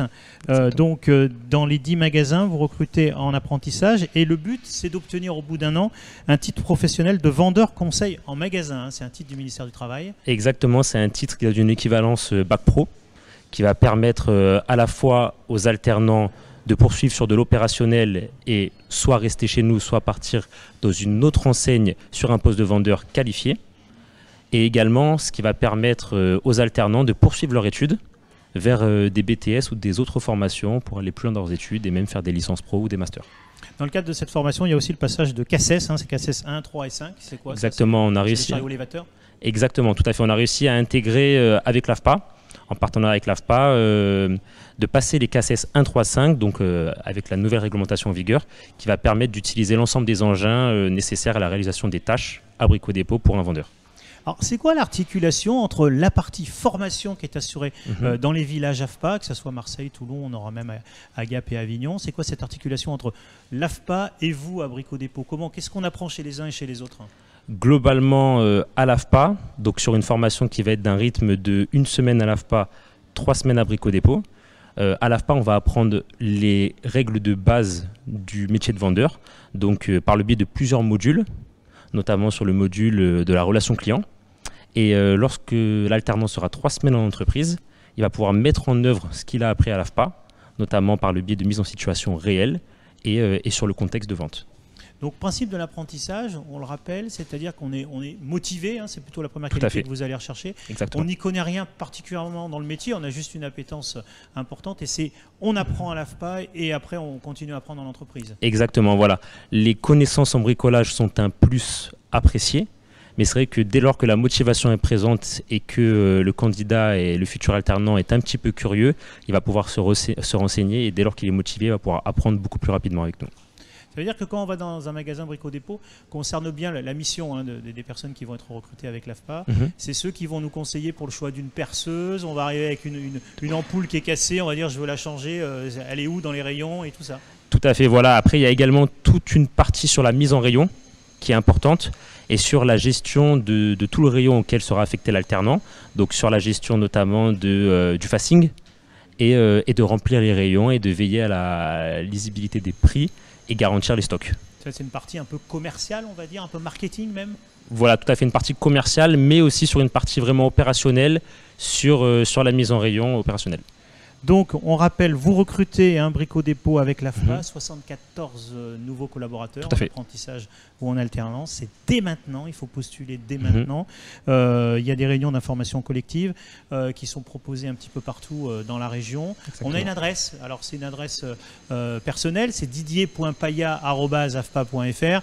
Et puis si vous écrivez à recrutement.latreille@afpa.fr, on gérera aussi et on s'occupera pour vous envoyer ces personnes motivées qui veulent travailler chez Brico Dépôt. Merci beaucoup d'être venu avec nous, Michael Selem, donc chargé de recrutement pour la région Sud pour les magasins Brico Dépôt, donc qui recrute avec l'AFPA. C'est pas rien, 74 nouveaux collaborateurs. Il ne faut pas se manquer, il faut qu'ils soient bons pour bien nous orienter quand on aura besoin de matériel de bricolage. Avec vous, juste derrière vous, va arriver Yazid Doumanji, qui est formateur à l'AFPA. Yazid va nous rejoindre. On est toujours sur notre thématique logistique et commerce. Des formations sur mesure pour les entreprises et les salariés. Et Yazid Doumanji, qui est formateur à l'AFPA. Alors, Yazid a enlevé le masque parce qu'on est vitré, on risque rien, on respecte les règles sanitaires, on est séparés par une vitre tous les deux. Vous êtes formateur à l'AFPA de Saint-Jérôme à Marseille, vous êtes spécialisé dans le transport logistique. Et une particularité, vous travaillez avec une entreprise, le deuxième transporteur mondial, deuxième ou troisième, c'est selon le cas, donc c'est CMA-CGM, c'est ça. Qu'est-ce que vous faites avec CMA-CGM actuellement? Vous formez leurs futurs salariés? Bonjour, alors oui, je suis formateur en transport aérien maritime.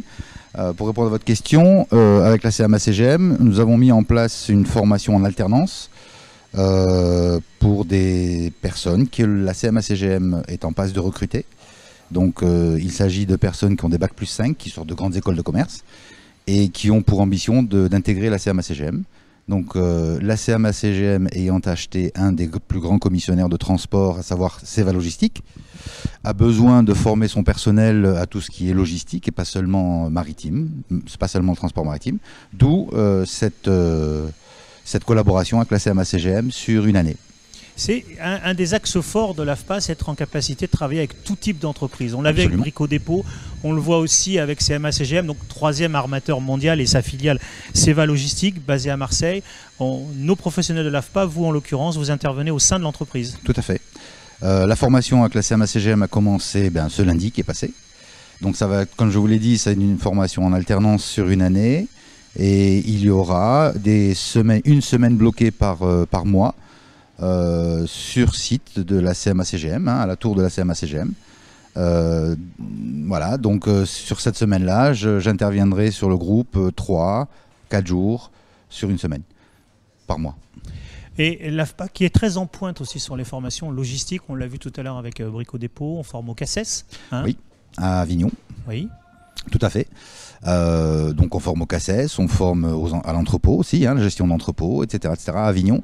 Ici sur Marseille-Saint-Jérôme, on ne forme qu'en transport aérien maritime. D'accord, un transport logistique assez large quand même, mais aérien maritime.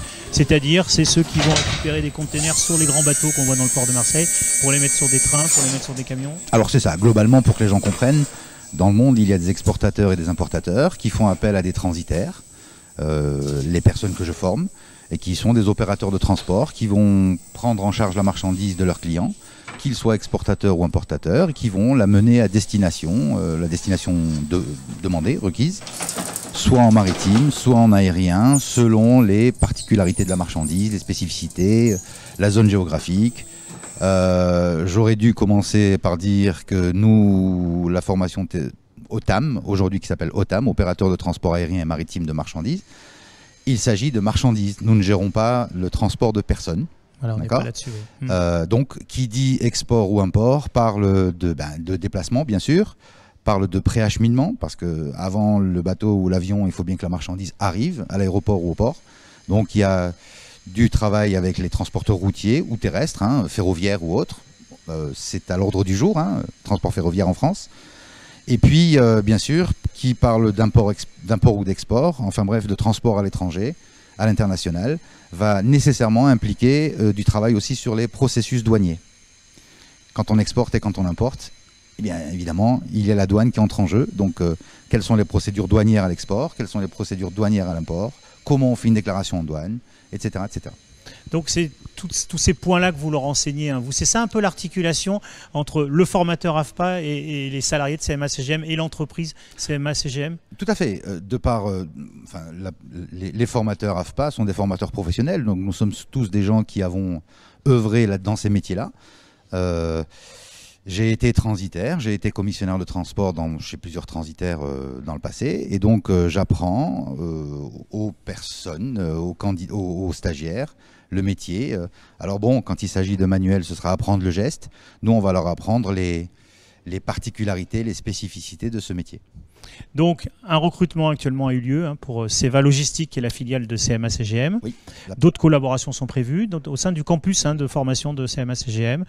On n'en dit pas plus pour l'instant, mais on sait qu'il faut être en veille auprès de l'AFPA pour connaître tous ces recrutements à venir. Absolument. C'est la première formation en alternance qui démarre à la CMA-CGM, avec le vœu qu'elle soit réitérée dans l'avenir, hein, bien sûr. En sachant que ce secteur de la logistique, un transport logistique, est un secteur très important dans notre région sud et qu'il y a des recrutements réguliers avec l'AFPA sur d'autres territoires, on l'a dit tout à l'heure, notamment sur Avignon. Il y a un très bon taux de recrutement. Les stagiaires que j'ai eus dans le passé, les stagiaires que j'ai eus à l'AFPA dans le passé, beaucoup d'entre eux sont aujourd'hui transitaires. Alors c'est amusant parce qu'ils se retrouvent entre eux dans le réseau, je les retrouve moi-même comme jury par exemple, etc., etc. Enfin oui, c'est un métier qui est porteur. Et nous sommes, vous l'avez dit tout à l'heure, nous sommes dans une des grandes régions maritimes de France, donc il y a de quoi faire. Alors, on a des questions, alors en ce moment un petit peu en décalé, mais on va y répondre ensemble, des questions sur Webikeo qui sont arrivées sur la plateforme. Question, la formation et apprentissage de vendeurs conseillers en magasin. C'est jusqu'à quel âge? Réponse en apprentissage, 16-29 ans. Et pour toutes les formations, on y a répondu ensemble, même si ce n'était pas votre secteur d'activité, c'était plus pour Brico Dépôt.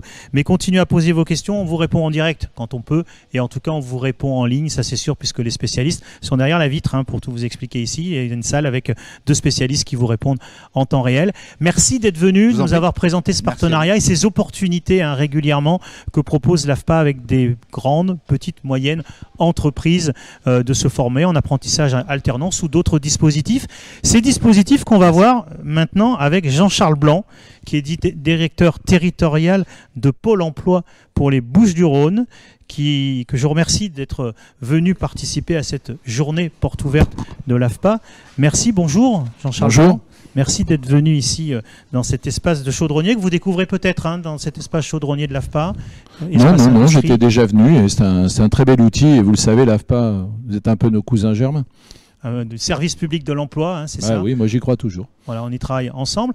C'est justement un des points importants qu'on souhaitait aborder avec vous dans cette journée porte ouverte qui s'adresse au grand public qui souhaite entrer dans des formations de l'AFPA. C'est souvent un peu obscur, parfois compliqué à comprendre comment on finance sa formation quand on veut changer de vie, quand on veut retrouver un travail, quand on est demandeur d'emploi. C'est quoi les principes de base à comprendre?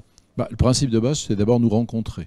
Je pense que c'est important parce que c'est vrai que le sujet de la formation, il est complexe, il y a différents dispositifs et aussi le message à passer, c'est de dire que, je vous donne un exemple sur les Bouches-du-Rhône. Sur les Bouches-du-Rhône, il y avait l'année dernière 1400 places de formation financées.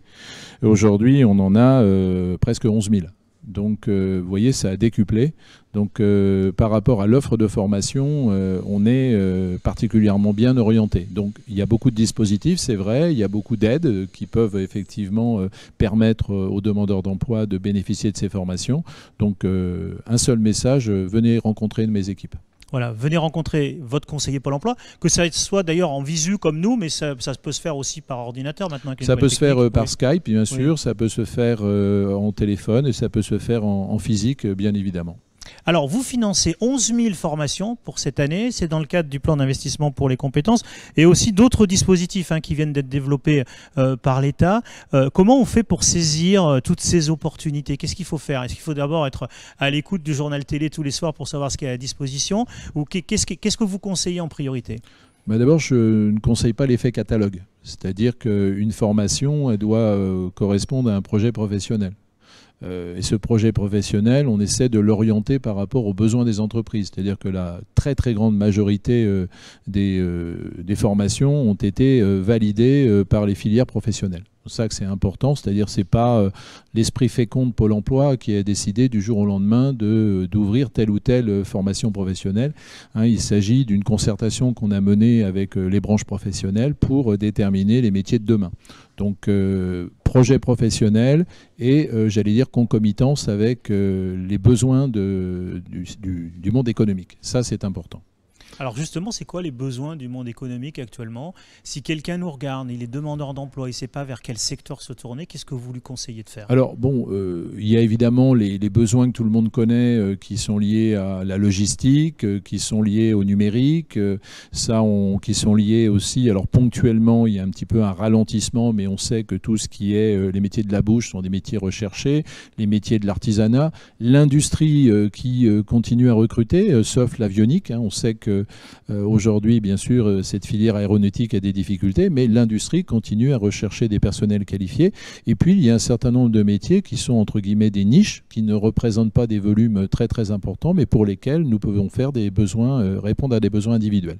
Donc vous en avez cité quelques-uns. On a vu aussi avec Froid Commercial tout à l'heure, oui, avec un professionnel. D'autres pistes pour des personnes qui ne savent pas vraiment vers quoi s'orienter? Oui, bien sûr, les pistes bien sûr de l'aide à la personne, qui sont des métiers particulièrement recherchés, de la santé, de la distribution, de la vente, qui sont des métiers qui sont en croissance actuellement, malgré la crise économique. Mais il y aura une après-crise. Et mon message, c'est de dire profitons, puisque nous avons à peu près perdu un tiers des offres d'emploi par rapport à l'année dernière à la même période. Profitons de ce moment pour se former. Le marché sera plus sélectif, donc mieux on sera formé, plus on aura de chances à retrouver un emploi. Les demandeurs d'emploi actuellement qui nous regardent, qui sont dans un métier qui leur plaît pour le coup, mais où il n'y a plus de travail pour l'instant. C'est quoi le conseil que vous leur dites? Vous leur dites attendez 3 mois, 6 mois, 1 an, ou vous leur dites qu'est-ce que vous leur dites? Non, moi je leur dis faites un bilan de compétences, faites le point. N'attendez pas, on le voit malheureusement, l'actualité nous le rappelle avec ce qui se passe chez Bridgestone. Hein, n'attendez pas une cessation d'activité. Si vous avez besoin, même en tant que salarié, de bénéficier d'un bilan de compétences, faites-le. C'est important de se former tout au long de la vie. Et quelqu'un qui est sur une mauvaise piste, on va dire, un secteur qui ne recrute plus, au bout d'un moment, vous, le conseiller Pôle emploi, va lui dire bon, bah, mon gars, il faut se prendre en main, il faut changer d'orientation. Comment ça se passe? Oui, bien sûr, on lui propose une réorientation professionnelle, c'est-à-dire de retravailler son projet professionnel et lui proposer. Alors, c'est important parce que on parle maintenant de parcours. C'est-à-dire, je prends l'exemple, je discutais, on est dans un atelier de chaudronnerie, on a des sujets de représentation, c'est-à-dire que le métier de chaudronnier aujourd'hui n'est plus le métier de chaudronnier d'il y a 20 ans, c'est-à-dire qu'il faut travailler sur la représentation, c'est plus quelqu'un qui est en bleu, qui tape avec une masse comme un sourd sur une citerne et qui est tout noir, c'est fini ça. Aujourd'hui, on a besoin de personnes qualifiées qui connaissent des éléments de trigonométrie et qui vont travailler sur la commande numérique. Et pour ce faire, parce que tout le monde n'a pas ce niveau de mathématiques, on travaille sur des notions de parcours pour avoir justement des remises à niveau pour aller vers la qualification. Donc la qualification, bien sûr, c'est l'objectif, mais on travaille sur, c'est vraiment important, quel que soit le niveau de départ ou l'expérience professionnelle d'un demandeur d'emploi, il peut s'inscrire dans un parcours. Donc nous avons dans la formation 2 axes. Nous avons l'axe 1 de la qualification et l'axe 2 de la préparation. Et c'est important d'enchaîner les deux, notamment pour ceux qui n'ont pas beaucoup d'expérience ou pas beaucoup de formation initiale. Il y a aussi des découvertes de métiers. Hein. Vous proposez ça justement pour les personnes qui n'ont pas une vraie représentation de certains métiers et qui n'osent pas y aller parce qu'ils ne savent pas en quoi ça consiste. Oui, bien sûr. Je vais vous donner un exemple pour être très concret. Le village des Marques à Miramas, on recherche des vendeurs sur du prêt-à-porter chez Hugo Boss, par exemple. Eh bien, une personne qui n'a jamais travaillé dans la vente pourrait être tentée. L'entreprise a parfois du mal à recruter compte tenu des conditions de travail où on travaille le samedi, le dimanche et parfois avec des horaires nocturnes, eh bien, il peut tester en pratico-pratique, sous une couverture Pôle emploi, un salarié qui voudrait se réorienter ou un demandeur d'emploi dans ce secteur. Et donc, c'est gagnant-gagnant à la fois pour la personne et pour l'entreprise. Vous faites pareil pour beaucoup d'autres métiers. On a par exemple, sur toute la liste de l'AFPA, elle est longue, sur ces découvertes de métiers, les métiers des services à la personne. Bien sûr, bien sûr. Là, par exemple, on va découvrir en quoi ça consiste de s'occuper des personnes dépendantes et des choses bien comme sûr. ça. Oui. Bien sûr, et puis il faut réactualiser ses connaissances. C'est-à-dire qu'on a l'impression que les métiers de service à la personne sont, bien sûr, ce sont des métiers difficiles, mais j'ai en tête, par exemple, une entreprise qui adapte les horaires d'intervention des salariés à leur disponibilité. C'est-à-dire, au lieu de partir des difficultés qui sont souvent le cas, c'est-à-dire de dire il faut être présent le matin, le soir, etc., le week-end, c'est de dire quand êtes-vous disponible, et on regardera nos plannings et on vous proposera des plannings d'intervention. Donc c'est aussi à travers ces immersions de connaître, j'allais dire, l'actualisation, les nouveaux besoins, y compris dans ces métiers.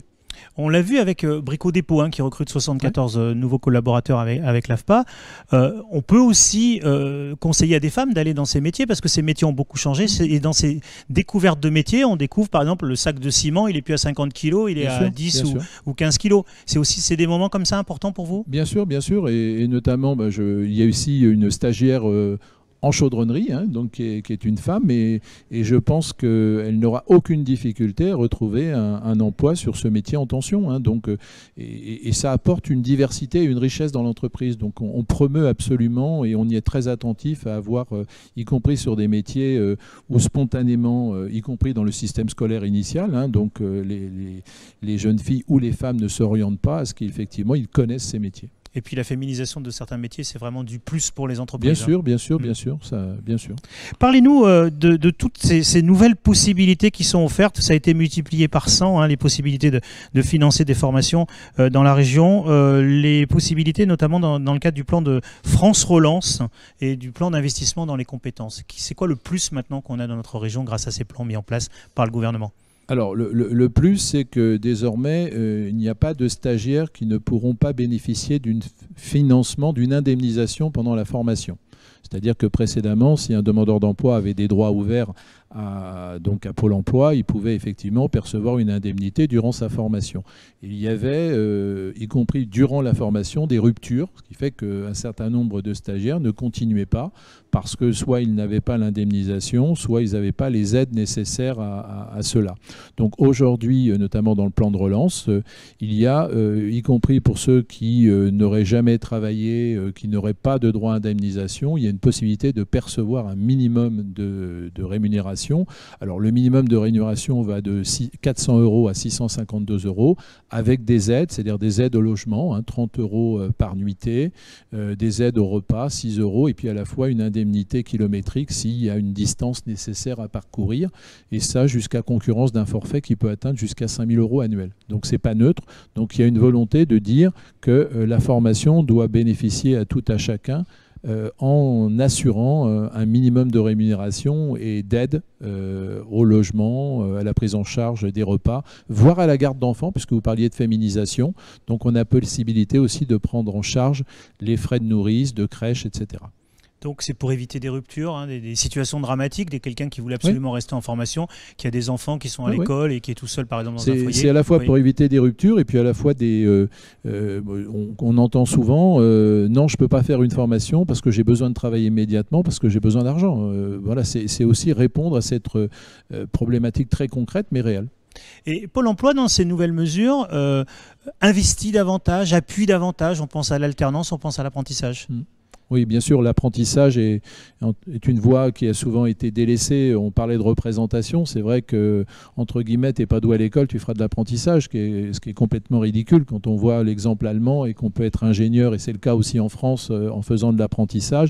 Et on sait que 85% des apprentis sont gardés dans l'entreprise et bénéficient d'un CDI.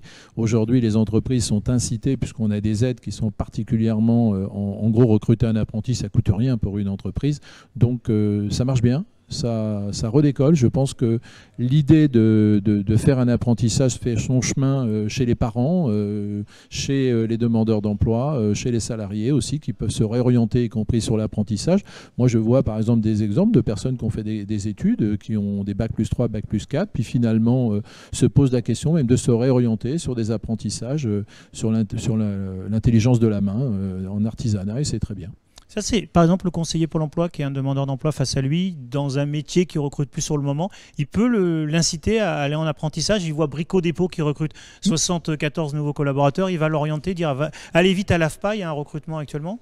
Il lui demandera d'abord si le conseiller vente que Brico Dépôt propose correspond effectivement à ses attentes. Et si effectivement ça correspond à ses attentes, nous l'inciterons parce que l'apprentissage, encore une fois, c'est le début d'une solution.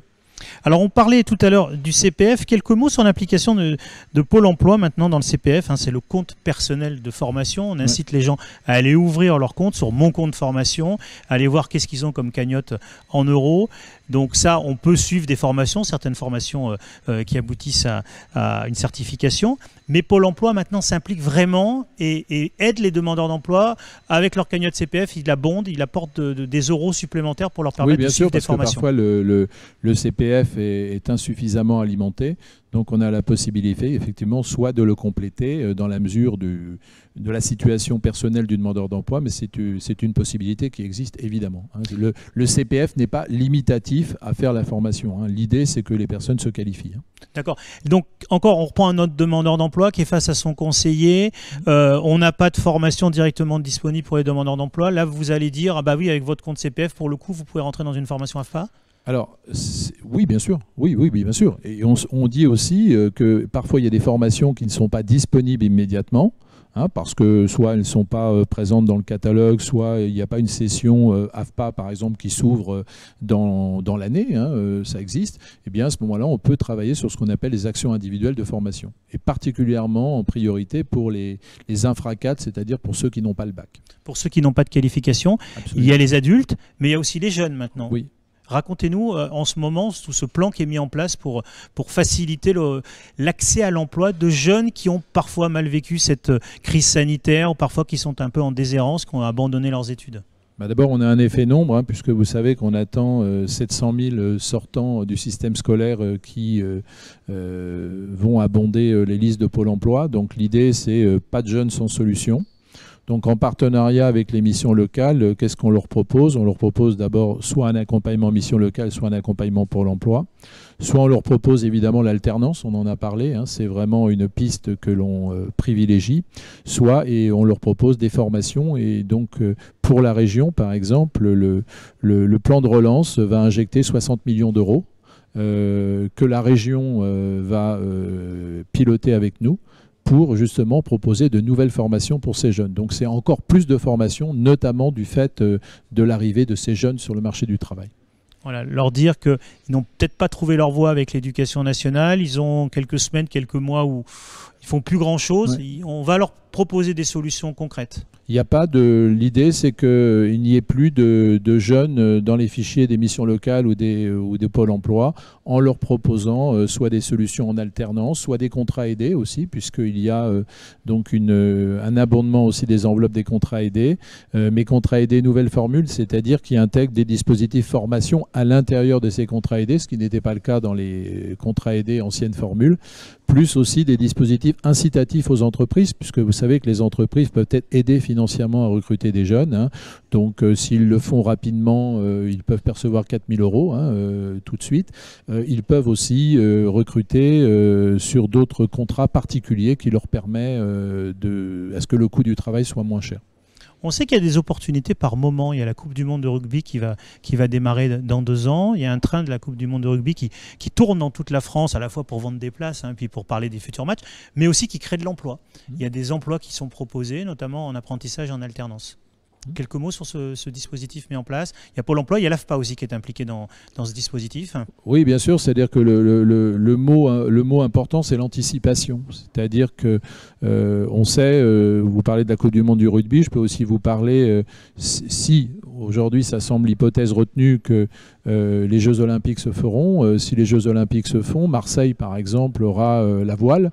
Donc l'idée c'est le centre AFPA, tout ce qui est les métiers du nautisme, puisque nous avons une façade maritime importante, donc on travaille effectivement sur cette anticipation, à la fois sur comment on pourra être présent pour encadrer et être en capacité de trouver de la main-d'œuvre, même si c'est effectivement de courte durée, mais qui peut aussi quelque part intéresser des saisonniers qui n'ont peut-être pas trouvé, ou on espère bien sûr que en 2024, je crois que c'est les Jeux Olympiques, hein, donc je pense on espère tous que dans 4 ans la situation économique sera retrouvée et meilleure, mais en tout cas on sait que tout ce qui concerne la mer est un secteur que l'on doit investiguer, hein, prioritairement. Donc sur ces événements, anticipation et travail en proximité avec les organismes de formation pour répondre présent.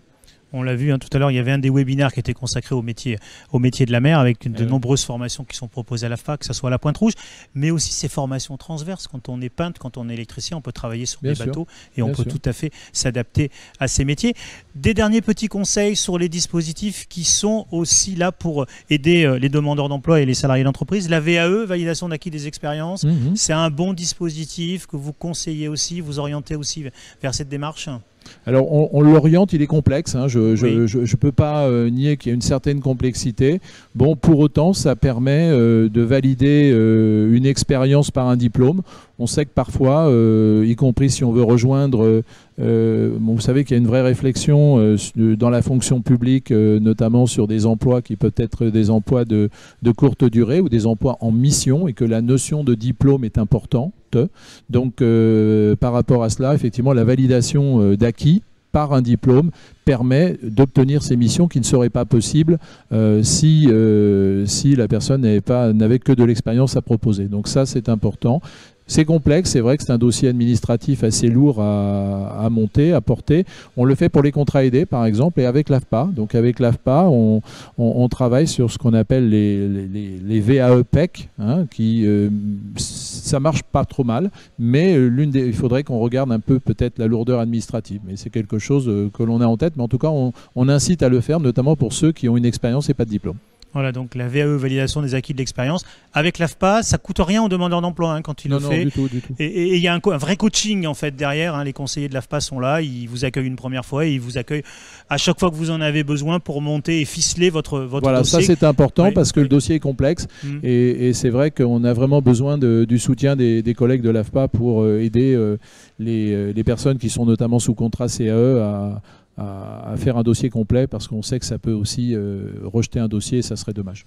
Jean-Charles Blanc, merci d'être avec nous ici dans cette journée porte ouverte de l'AFPA. Je rappelle que vous êtes directeur territorial de Pôle emploi pour les Bouches-du-Rhône. Un petit mot de la fin? Écoutez, connaissez-nous, visitez-nous, et en tout cas, le partenariat avec l'AFPA, il est exemplaire. Merci. Exemplaire dans cette région. Les conseillers Pôle emploi envoient à l'AFPA, et puis nous, on sait qu'on travaille beaucoup avec vous, parce qu'au quotidien, c'est vrai qu'il y a des allers-retours de dossiers importants pour savoir que ça peut marcher, rentrer dans une formation, ça peut aboutir à quelque chose de concret. Vous allez rester avec nous quelques instants. On va avoir des témoignages, notamment on va avoir Karine Vignolo, qui est une stagiaire à l'AFPA en reconversion professionnelle. Elle est partie dans la mécanique auto. On est allé la rencontrer au centre AFPA d'Avignon. Voilà Karine, le témoignage. Bonjour, je suis Karine Vignolo. Comme vous me voyez aujourd'hui, je suis en pleine reconversion professionnelle, c'est-à-dire que je viens du milieu de la pharmacie, un métier dans lequel j'ai évolué depuis une vingtaine d'années, pour aujourd'hui accomplir un projet professionnel qui me tient particulièrement à cœur, la mécanique automobile. Parce que j'ai un projet, à la suite de cette reconversion, d'avoir éventuellement un petit camion itinérant où je ferai de la petite mécanique destinée aux femmes. Voilà, donc quoi de mieux qu'une femme qui parle à une autre femme pour mieux se comprendre et dédramatiser un petit peu ce métier. Voilà. Voilà, un témoignage d'orientation professionnelle nouvelle, de changement de vie, donc pour Karine qui va créer son garage ambulant, plutôt à destination des femmes. On lui souhaite beaucoup de courage et beaucoup de chance pour la suite de son activité. Voilà, plein de sujets durant cette première partie de journée porte ouverte à l'AFPA. Digital, hein, on l'a appelé JPO 2.0, parce qu'on ne peut pas vous accueillir dans les centres comme on le fait habituellement, où les professionnels de l'AFPA vous accueillent. Vous pouvez visiter les ateliers comme ici, hein, la chaudronnerie. C'est le grand atelier des chaudronniers de l'AFPA de la Treille qui nous a accueillis ce matin avec de vraies belles opportunités. Vous l'avez vu, on peut devenir chaudronnier dans l'industrie traditionnelle, mais on peut travailler aussi dans le nautisme, on peut travailler aussi dans l'aéronautique. Il y a plein d'opportunités qu'on a vues. Les professionnels de l'AFPA répondent à vos questions toute la journée sur Webikeo. Vous pouvez poser vos questions ici, on y répond en direct. Et on va se retrouver tout à l'heure à partir de 14h jusqu'à 16h pour de nouveaux entretiens, de nouvelles discussions avec des professionnels de l'AFPA et leurs partenaires pour parler de plein de dispositifs différents. On parlera du numérique, évidemment, les opportunités, web designer, créateur web, DevOps. On va parler aussi des services à la personne, de nombreuses opportunités à nous retrouver ici en direct durant à nouveau 3 séquences en direct. On sera de l'espace fibre du centre AFPA, du village AFPA même, de la Treille à Marseille. Merci beaucoup, bon appétit et à tout à l'heure.